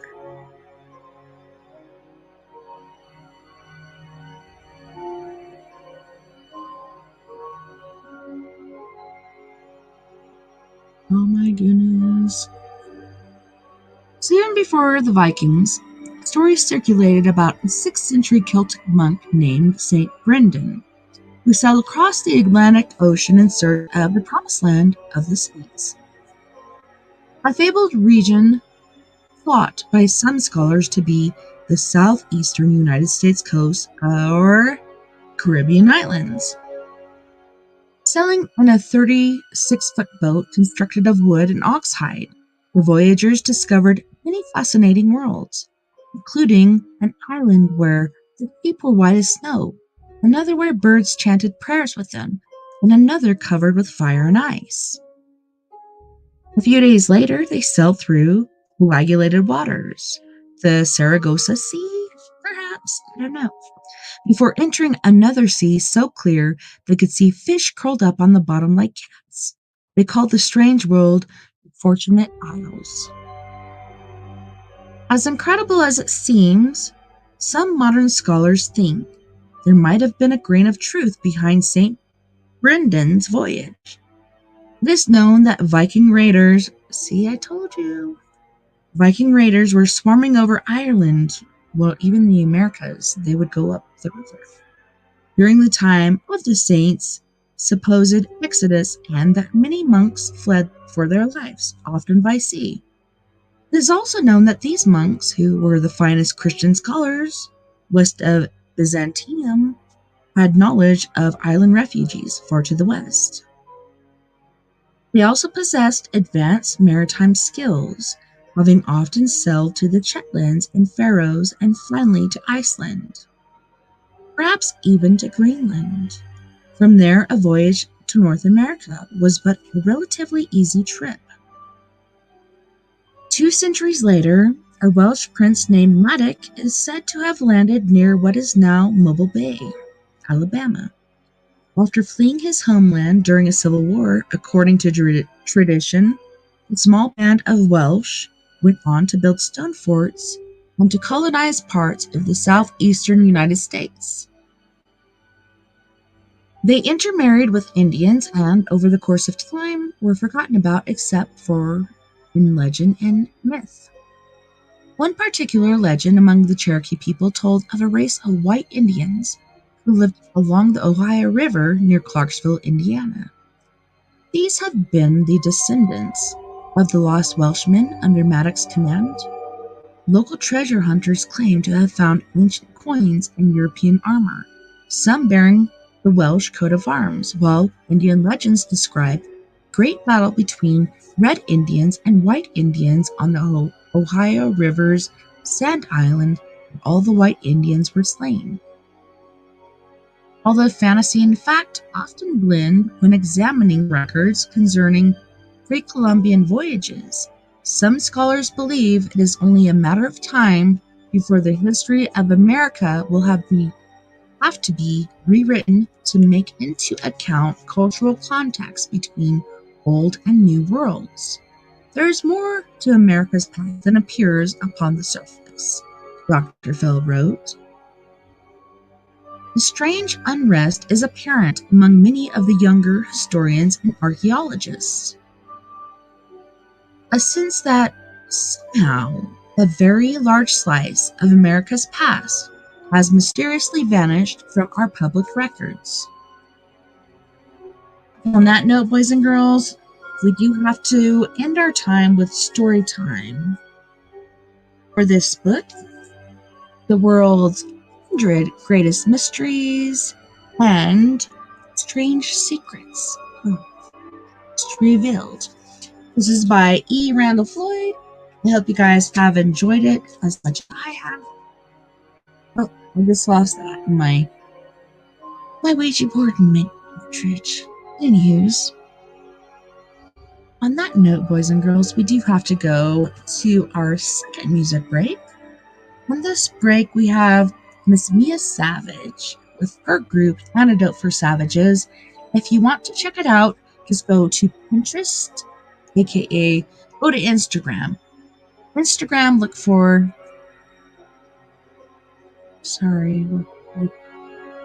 Instagram under Antidote for Savages, and that is where you shall find Mia Savage with her group Antidote for Savages. So she's going to be singing The Bottom Line, Not a Phase, Your Skeleton, ending with Lemurian Crypto.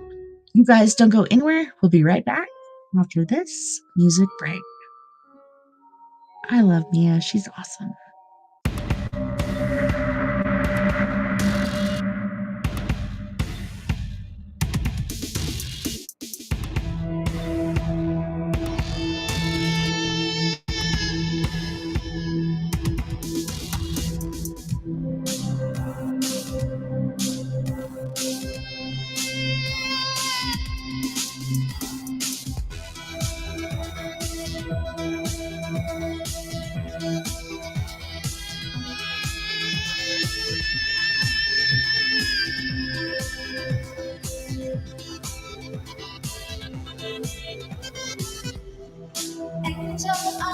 my shoulder.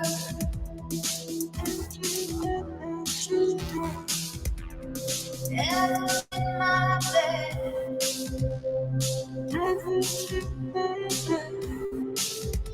Forget my behavior.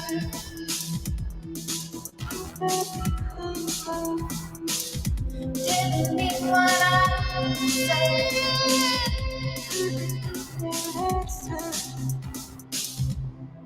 Bottom line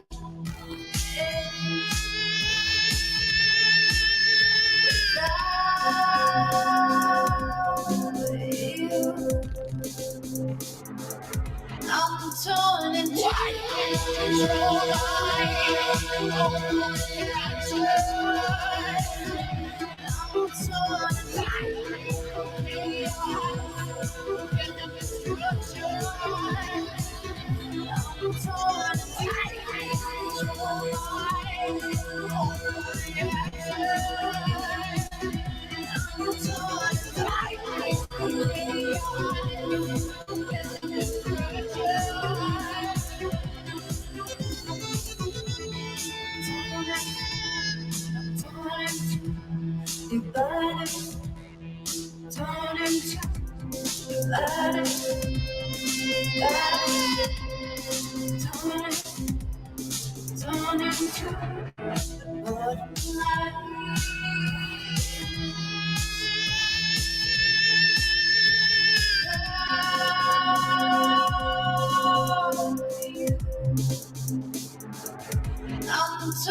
I'm torn and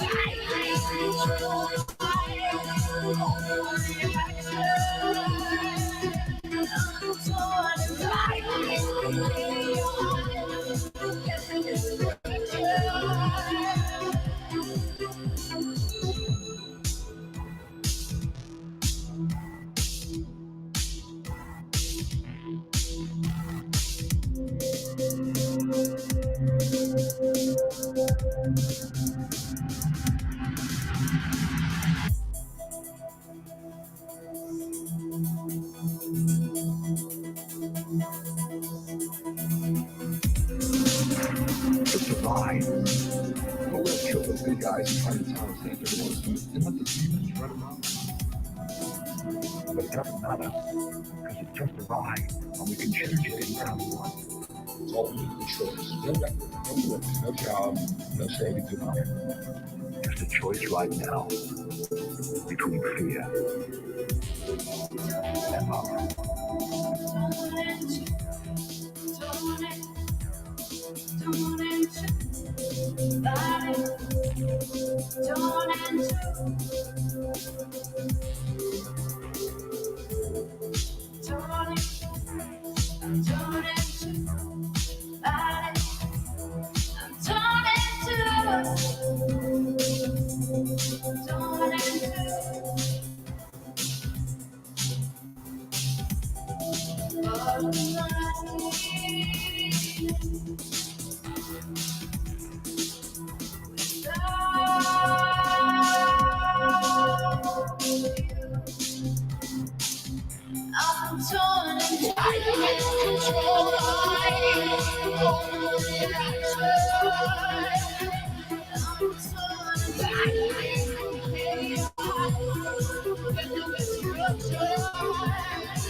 choice right now between fear and love.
Our love is not a phase.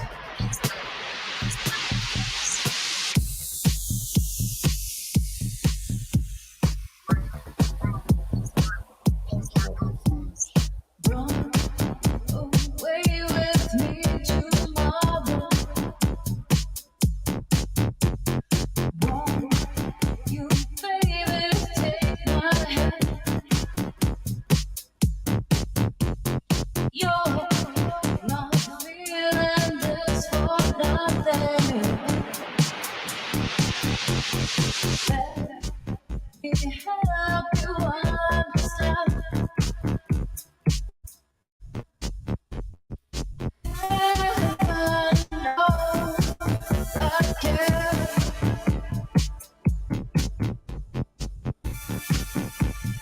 Leave me here for days.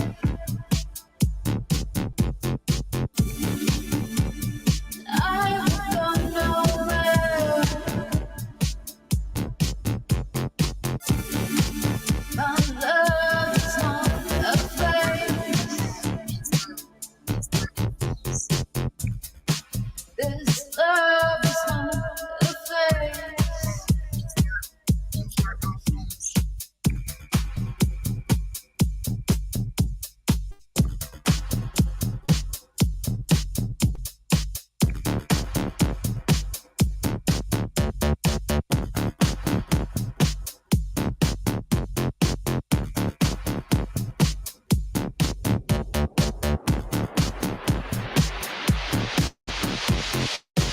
Heaven knows I care.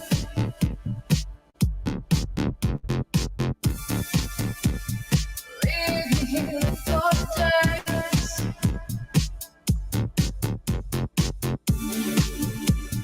I will go nowhere. My love is not a phase. This love is not a phase.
You remember Held on until we hit the water. Time is no time. Do you speak my language? Not if you know. Can you read my crypto? Take me to your leader or leave me alone. Somebody please take me home. Pain is no pain here. Pain, there is no pain here. You speak my language, not if you know. Can you read my crypto? Take me to your leader or leave me alone. Somebody please take me out. Rest of time.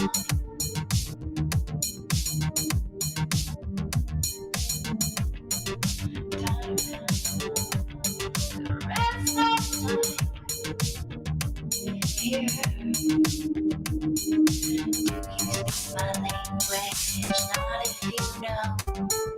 Can you read my crypto? Take me to your leader or leave me alone.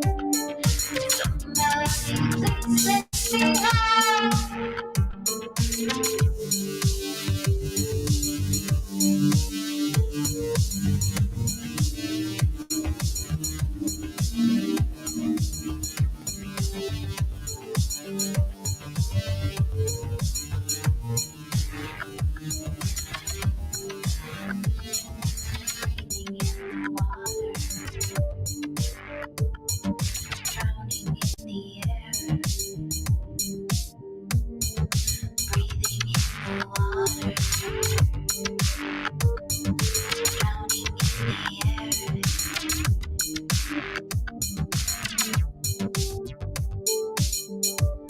There is no time.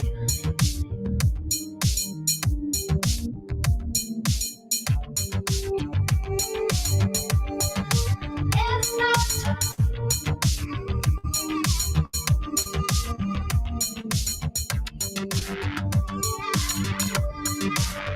no time. Do you speak my language? Not if you know. Can you read my crypto? Take me to your leader or leave me alone.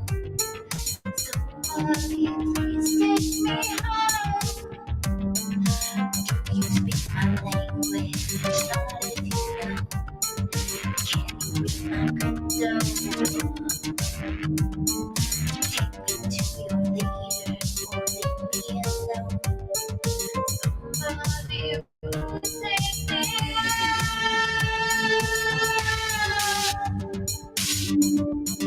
Rest of time.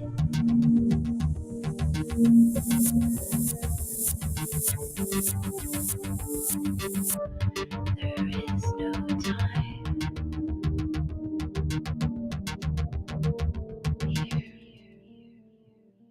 Yep.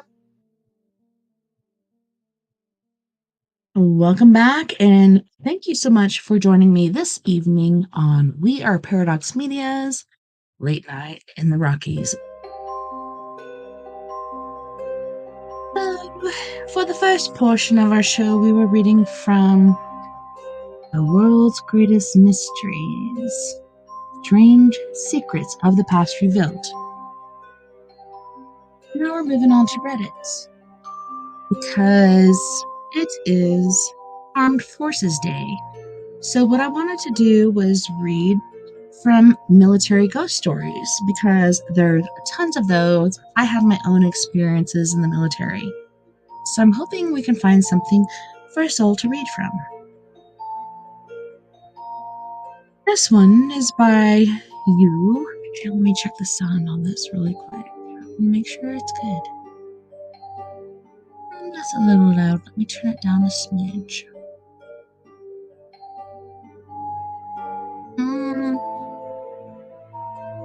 A little bit more. This is by you /VIST-taste. Military ghost stories. Hello everybody on Reddit. Recently I've been talking to some friends who are from Taiwan. One day we talked about paranormal activities in the military, since everyone who is male has to serve at least 4 months of Taiwanese military. And they said that their military flag can act as something that wards off evil. There are also cases, according to them, where the flag has been retreated, stolen, or broken, and the whole company falls into an unlucky injury state. Are there any stories like these from the U.S. military? We go down, and Camarade Oso said, a friend of my mom served in the military during the 80s war in Nicaragua, where I'm from. He told me that one night when he was going on night post, he was approached by 3 men who stood in front of him. He didn't warn anyone as it wasn't the enemy. These guys were 3 boys that died in the same ambush. Sorry, I had to make sure I was on there. Just days, if not hours before. They told him, "You will be fine." When he finally went back to his town, he visited each parent to those guys and insisted on having the mass celebrated on the memoir. He still can remember that clearly and can recall every detail, including how one day he heard someone calling him from far away when he was doing night post, and just mere moments later, 2 mortars struck and they ran back to his improvised barracks and alerted everyone. They successfully survived an ambush because of that, and like this, I've heard countless stories from families members, mom included, as she fought in the war, and also friends of the family. This is crazy when you think about it. Not socially accepted said, "OMG, that's, I don't know what to say, got goosebumps and almost started crying. So happy they alerted him and happy he told their parents." And then Camarado Oso said, "I also felt something down my spine when he told me that anecdote. Really strong stuff, to be honest." Not socially accepted said, "I usually get scared from those types of stories, but I didn't when I read that one." Salt_Air07 said, "There was an Ask Reddit thread that included many jinn sightings from soldiers who were deployed in the desert of Afghanistan. Those were some of the scariest first-hand accounts that I've ever read." Mrs. Semper Fruit said, "Would love to read those. I'll have to try to find the thread." Everett Burns 789I says, "Hey there, fellas. Visit this new subreddit." Whatever.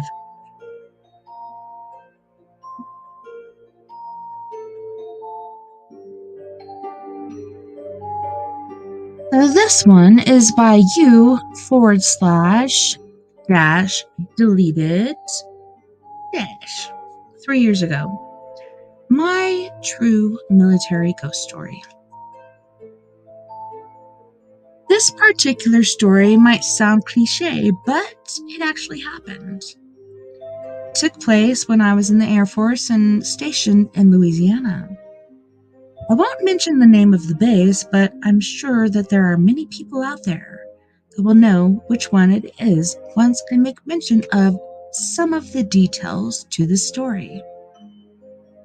This story took place years after I had been stationed there.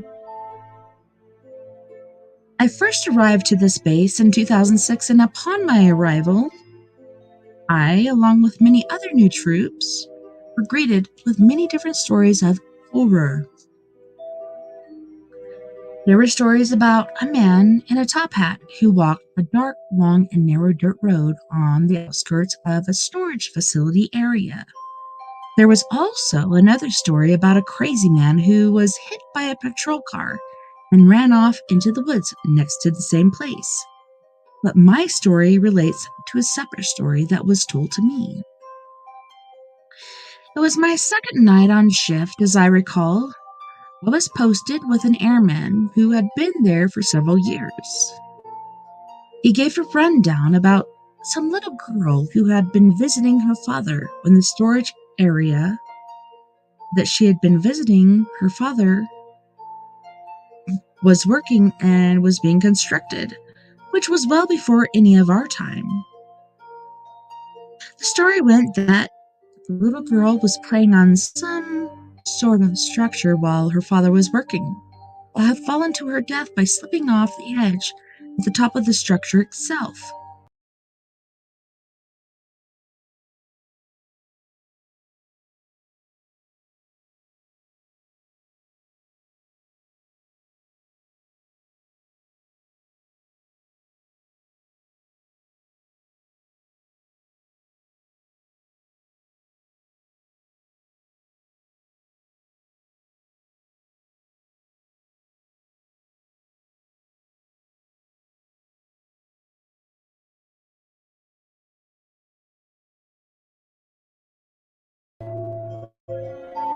am back. Sorry, something happened. Sorry, Jason. I'm back. Something's going weird with the internet because, I don't know, maybe my nephew's back. He kind of hijacked the Wi-Fi and then I shut him down, but I have to check back into that. Okay, so is it better now?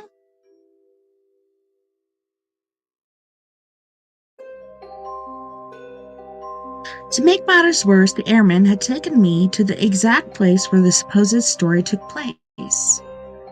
We had shut off the engine and turned off the music as we just sat there in silence. He startled me a few times, but nothing ever happened. Now skip forward about 3 years. I was scheduled to work that particular spot of the base this night. Keep in mind that I have been visiting this spot for years now.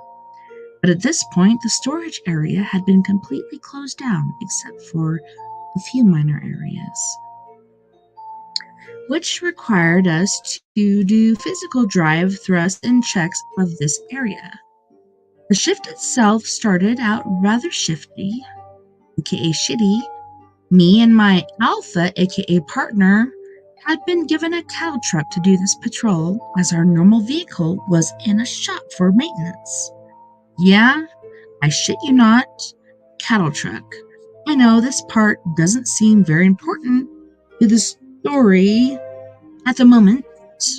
It will tie in with the story eventually. So, to save on a little time, let's skip forward just a few hours. We were scheduled to do 3 random checks of the storage facility that night, and we'd already completed 2 of the 3 prior without any issues. So come about 4 o'clock in the morning, we decided to do some last-minute checks and went home for the night in this area. The only way to access the area was with 2 very large separate gates, which took forever to open. We pile in, lock the gates behind us, and continue in on our way. My alpha was driving during this check, and I was the spotter who used the flashlight to check the lock on each structure. An important detail that I left out, which may be necessary here, is the story of the little girl that she had taken place. This story on a road within the storage area, which we called Go Street. By this point, everything was fine and we had finished our rounds. My alpha makes the final turn down Echo Street. We had both been pretty talkative during most of the night and we were just shooting the shit when I got an uneasy feeling. Something felt different, but I couldn't make out what it was. We were about halfway down the road when things became almost completely and frighteningly silent. Even the rumble of our cattle truck seemed to become less audible.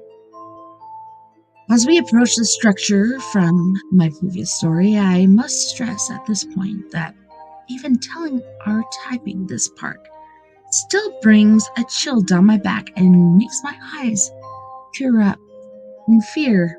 Oh no! But as we approach the structure itself, I turn my head to the outside of the window, opposite of the structure, and out of my left ear I hear a sound that nearly caused me to piss myself. It was the sound of a person groaning or moaning in distress, sort of like the moan of a girl in distress, or the girl in The Grudge. Yes, I'm serious. The faint, creepy moan begins to ring inside the cab of the truck, between the 2 of us, in between the dark emptiness of the middle seat. I feel my blood turn cold, and quickly turn to my alpha and yell, "Dude, cut the shit out!" My alpha turns to me with a confused look on his face. At this point, he begins to take his foot off the accelerator and he asks me, "Am I going too fast?" I remain silent for a moment with my hand in a pausing gesture, and I listen. I hear the noise again. My partner interrupts and asks, "What's wrong?" I quickly turn the music off without saying anything at first, and then I whisper to him, "Do you hear that? Do you hear that?"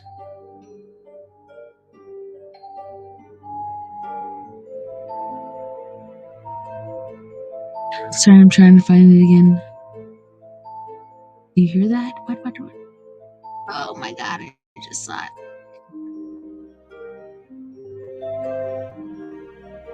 I found myself beginning to ask him my original question again, but he quickly interrupts and says with a strong sound of fear in his voice, "What is that?" We stupidly waited to see if we could hear it again. The rumble of the gates on the back of the truck are easily heard and recognized as they made a sort of metal or metal on metal clatter, and the diesel engine has that typical rumble as well. But in between both the noises, we hear it again for the final time. That groan, it sounds even louder this time. It sounds like it's coming from both inside and outside of the truck, like we were being surrounded by whatever was making that noise of distress. Without even making a peep, my alpha puts the truck in drive, and he hauls our asses off that street quicker than I have ever gone on any other street on the entire base. He nearly flips the truck going around a curve, but doesn't bother us one bit. We were both in an unspoken agreement that we wanted to get out of there so fucking quickly. We got to the 2 gates and I hopped out of the truck as fast as I could. My alpha watched my back as I quickly opened both gates. He jumped back into the driver's seat, sped out, and waited for me to close both gates as well. Once we completed that task, we quickly returned to the main part of the base, and we requested to meet with our flight chief to tell him what had happened. When we finally met up with him, we expected him to think that we were both full of shit, or that we had just imagined the entire thing, as it was so late into 12 hours of the shift and we were both tired, but clearly remembered him saying to us both, "I completely believe you. As a matter of fact, that's something that had happened to me. Why? Not once, but twice. Once in that same place, and the other in that building behind you," as he points at our jailhouse. Again, I know that sounds completely cliche with the grudge, like moon we had heard, but it honestly happened, and it still brings those tears of fright to my eyes every time I felt it. I went back to the storage area only once after that, but I never went down that road again and never went back after dark. Clash deleted. Clash said, "Reading this gave me chills. I'm so glad you had the experience. I almost peed my pants while reading, definitely sleeping with my lights on." Kimir, KIMRH55 said, "Imagine there was a lot going on in Sparksdale. Osan AFB Korea was a weird story. Base got attacked and pilots left everyone when they were raided, with everyone on the flight line and hung some maintainers in the trees in one hangar. My husband had tools being thrown and missing, put in different places, and feelings of always being watched. Only happened in one hangar. Air Force wanted no one to find out. The tree always had a fog around it no matter what.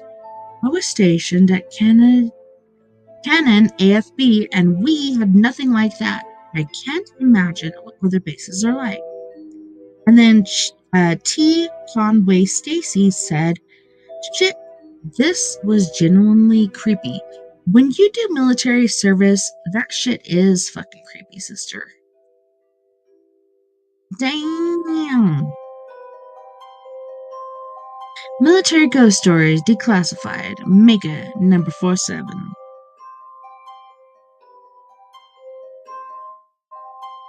I would have to play this in order to do something, so I'm going to, unlike Can't Do It, let's go. This one is a good one.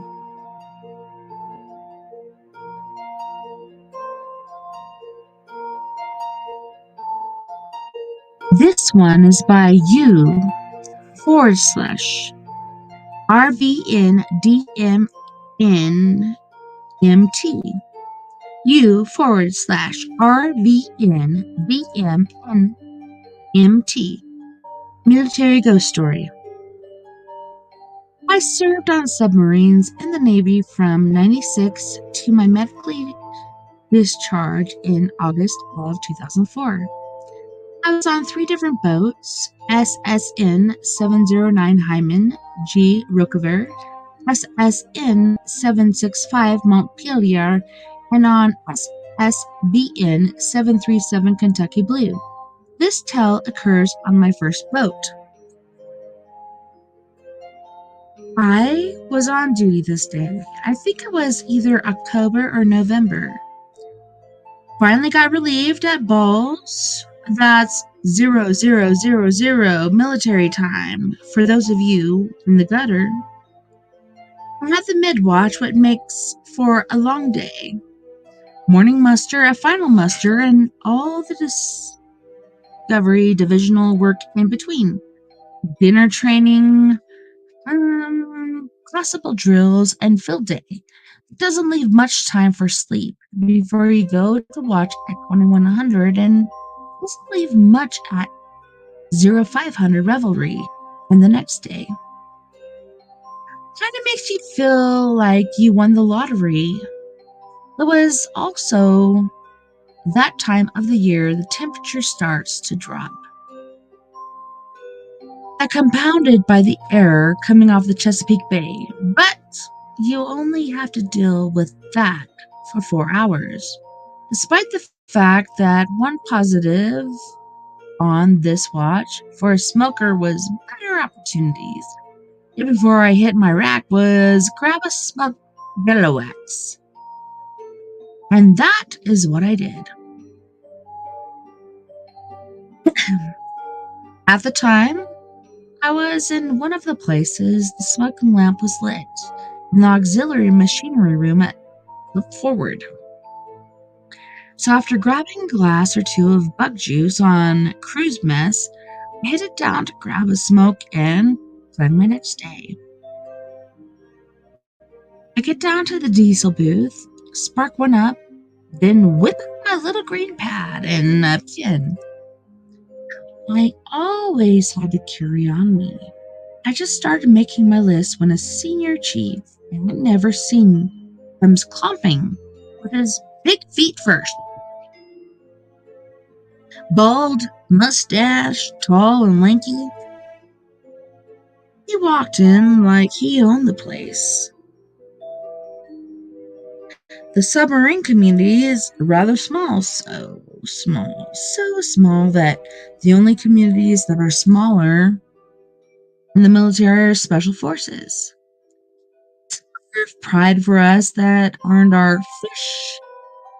You may not know another activity duty submariner by name, but you knew them by face at least. I did not recognize this guy at all.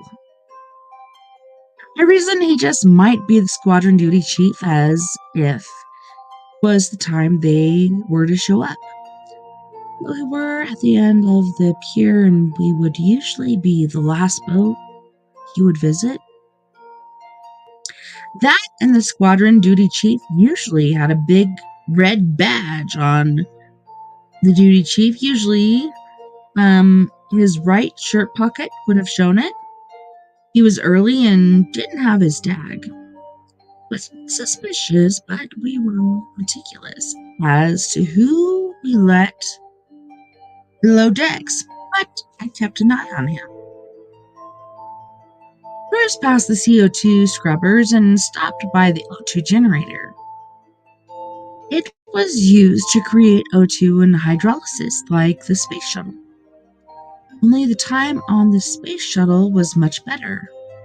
Basically, a potential bomb, since H2 can go boom. I could clearly hear the tap of his pen he had pulled out of his pocket. He then stops at his prehistoric beast of an ancient Fairbanks Morse diesel generator set, and this thing combined was larger than your average car.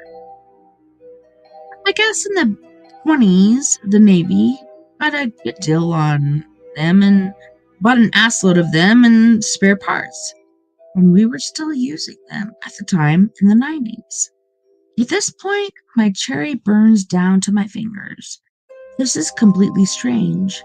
I pull another cowboy killer out of my pack, spark it up, and continue to observe. While I'm smoking the second nail in my coffin, he moves from the diesel generator to the trim pump. At this point, it gets really intimate, I guess. He is poking and prodding and spends a lot of time there at the base of the pump motor. This thing is capable of moving an insane amount of water and has to keep a lot of water and has to keep a weight level. Eventually he gets up, walks back to the scrubbers, and I've never seen him again. I finished my cigarette, crushed it out, and looked for the guy. Nothing. He's not there. I brought it up in the morning the next day in the duty section muster. Turns out everyone knew about him. Guess if you got lazy, he would let you know. Anyways, calmed my nerves to hear of everyone else having their experiences.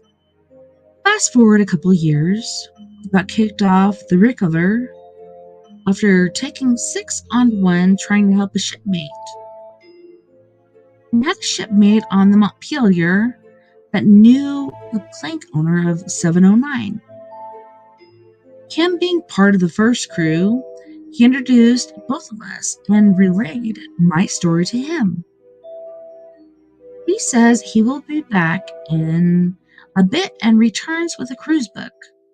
Basically a naval yearbook that they used to do for deployments. He had me go through it, and if I saw someone familiar, and sure enough, the first chief of the boat, headed, lanky, given the height, and mustache, it was him.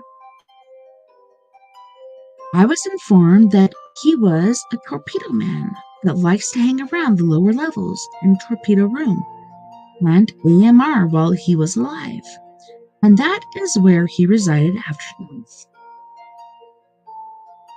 I love being a sonar tech, and I liked being a submariner. I mean, seriously.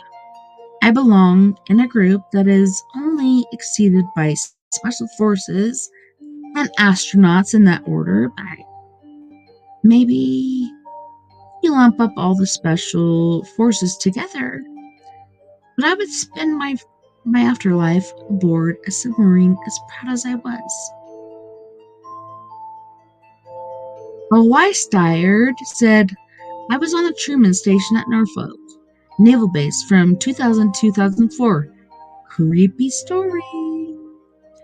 The Fuzz 2 of 2 said, I had experiences standing watch in English Hall back at sub school. Good old Rotten Groton. Rotten Groton. Had a few of those myself. Good Rotten Groton and the Grotopotum. Grotopotum. Sounds like a lot of people had the same experiences, but What are you supposed to do?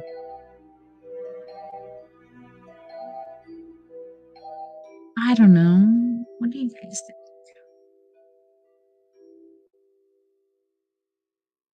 Okay, so this one is by you/trivia frenzy.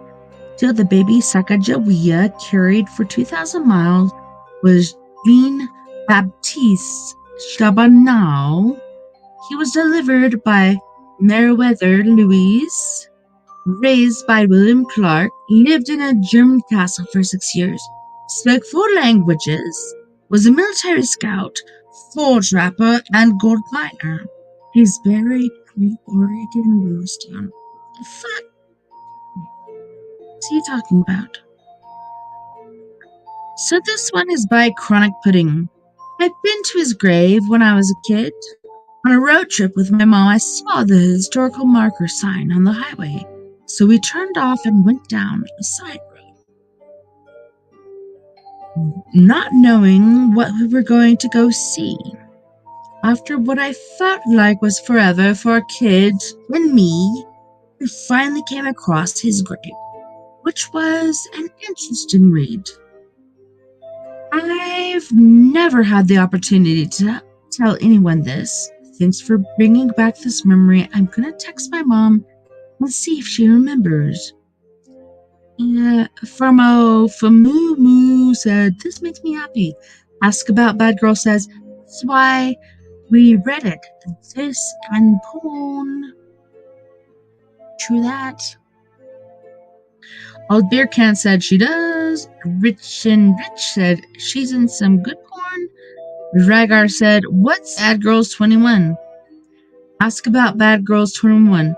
Hey, thanks. Some friends and I get together. I think I should just, after reading all that, maybe I should skip it and let's go to the next. Russian military and civilian ghost ships are moving in the Baltic and North Sea and collecting data for sabotage against wind farms, gas pipelines, and communication cables. It's a full conflict with the West. Joint investigation by public broadcasters Denmark, Norway, Sweden, Finland. Auto moderator says, never mind, let's not listen to that. Walter_Fact says, things are going so well in Ukraine that Russia can handle another direct conflict. And with your back against friend China, not sure about back Russia? It would seem they'd be at their weakest now. Would enscondents in Ukraine, I take this opportunity to put Russia to sleep. Benevolent Danton said, if Putin didn't have nukes, then the US would be kicking his ass right now. Putin hides behind his nuclear weapons. Then Hukudanod says, this has been the fundamental strategic blunder made by Putin. By waging his nuclear wiener round, he changed the narrative from being a regional scuffle into a continuous threat towards Eastern Europe and NATO. Not only has this resulted in dramatic policy shifts like the complete disconnect from Russian fossil fuels from Western Europe, but it also has given new life to NATO, with a renewed purpose to ensure Russia is sufficiently defined so that it can never again pose a military threat to any of the European neighbors. Sorry, I think it's at this point the only avenue for Russia is to become a neutered vassal state of China. The new nuclear weapons that are still operational will continue to degrade due to insufficient maintenance and replacement. Just look at the number of tanks and fighter jets Russia had on paper versus what they were actually able to field in the war inside Ukraine. The Russian nuclear deterrence is already questionable, and it won't take long neighboring countries to begin calling Putin's bluff. Benevolent Danton said, thanks for your assessment. Do you think NATO will become directly involved at any point? I just can't see Putin backing down. There's too much is at stake. He won't because he doesn't want to seem cowardice. He's just going to keep going. Nick the Red One said, it's the third time this has happened to Russia since the 1900s. First time the Russian Empire fractured due to the Russo-Japanese War in World War I. Around 80 years later, the Afghan War was one of the reasons that caused the fall of the Soviet Union. Now in Ukraine, I think it is probable that we will see a repeat. The ruler of Russia felt it could achieve goals by using military force and inadvertently exposed all corruption and graft. Note for better and more detailed explanation than I ever give, a look at a film about Russian grand strategy about Perun on YouTube. I would be grateful for any connections or corrections because English is my second language. So I see environmentalist or environment 3663 said, it seems clear that China is totally sodomizing Russia at this point. They are buying oil and gas from Putin at 40% of market rate. They're offering deals to the stands in Central Asia to be a greater part of the Belt and Road initiatives, running roads and rail lines via the stands and avoiding Russian Federation territory. Pouring millions into development and locations that Russia considers in its sphere of influence, they're loaning Russia goodies and needs to keep afloat and going. For a second, I think that China is not happy to just lop off a little Russian territory for collateral. Pulled his pants down and showed everyone how small his dick is a year ago. Jeez, oh Pete. By screwing the EU, he has made sure that they will not depend on Russia for energy needs in the future. Big question now is, just how much of a threat is Russia's nuclear arsenal? It's not Russia, it's China. China has a huge nuclear arsenal that can reach us. Russia not quite, but China's been like, oh, it's okay, little buddy, and they can take over for him. So that's the thing that scares me. Going back to this. Russia's nuclear arsenal. Putin has poured billions of rubles into maintaining his strategic arsenal, but given the level of corruption in every other aspect of Russia society, including its conventional military, what is the actual condition of nukes? Those missiles and associated other nukes equipped with equipment required a lot of maintenance to keep them viable. So how many of them are viable? OTOH, if only, takes a few and he has a lot. The other aspect of this is while Putin might be crazy enough to push the button over his ego, are the Russian military, the FSB, and oligarchs willing to have him push a button. After all, a lot of them have some really nice yachts and bacas they want to enjoy. What if... Wait, I need to wipe my nose. Okay. Hard to do that if the world is a nuclear wasteland.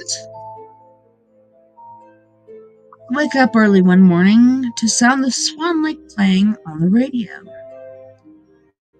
Ambiguously Gray, GREA, says Putin's only wild card he could pull to save his ass now is if he actually, in fact, is Antichrist of the Book of Revelations. Short of that, he's toast. He's not the fucking Antichrist. He's not even smart enough to be that, so whatever.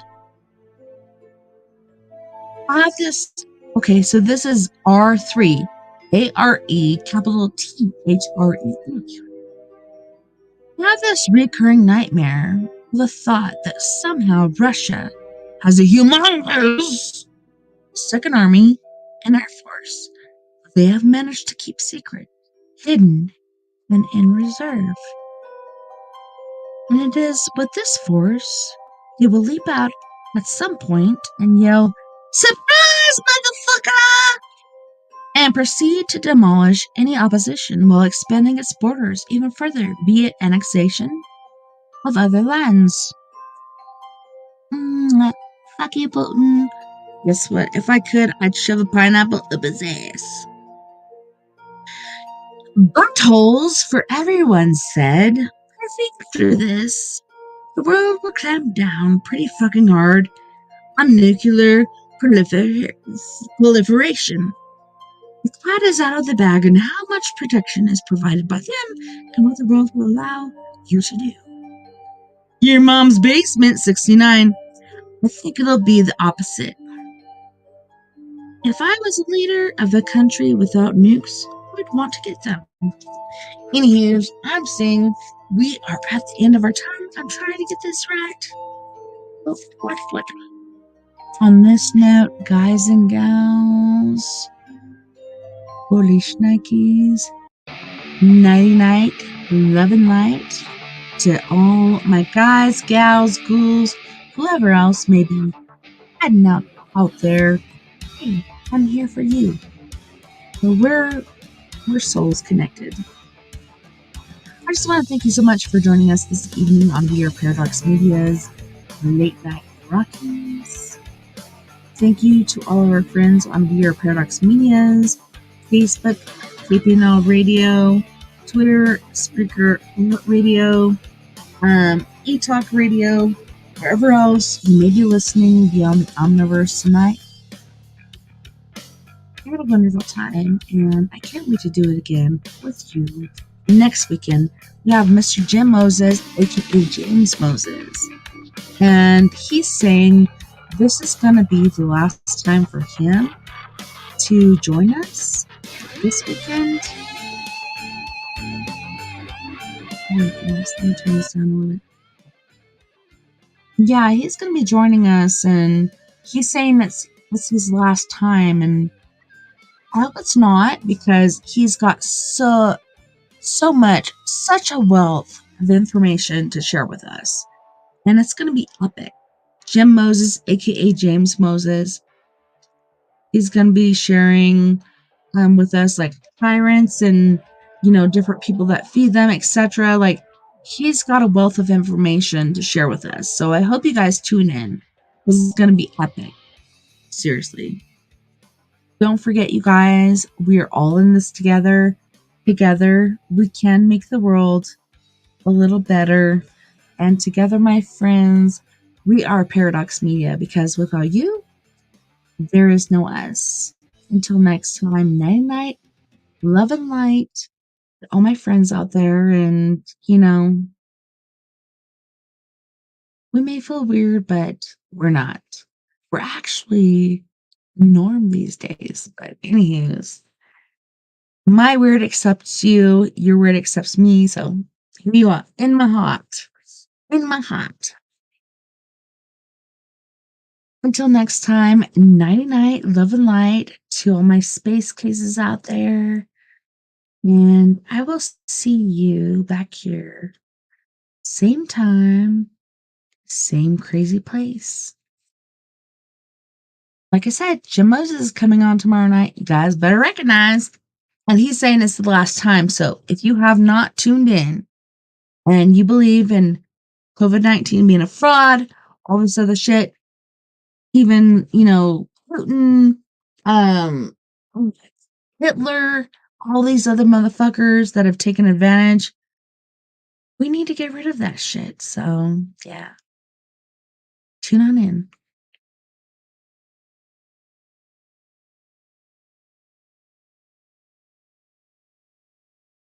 If you guys want to join us on the after party, Jason, I know you know where to go, but Skype time, baby. That's right. It's Skype time. Want to do it? Talk about it like the here. Here we go. Free your mind and the rest of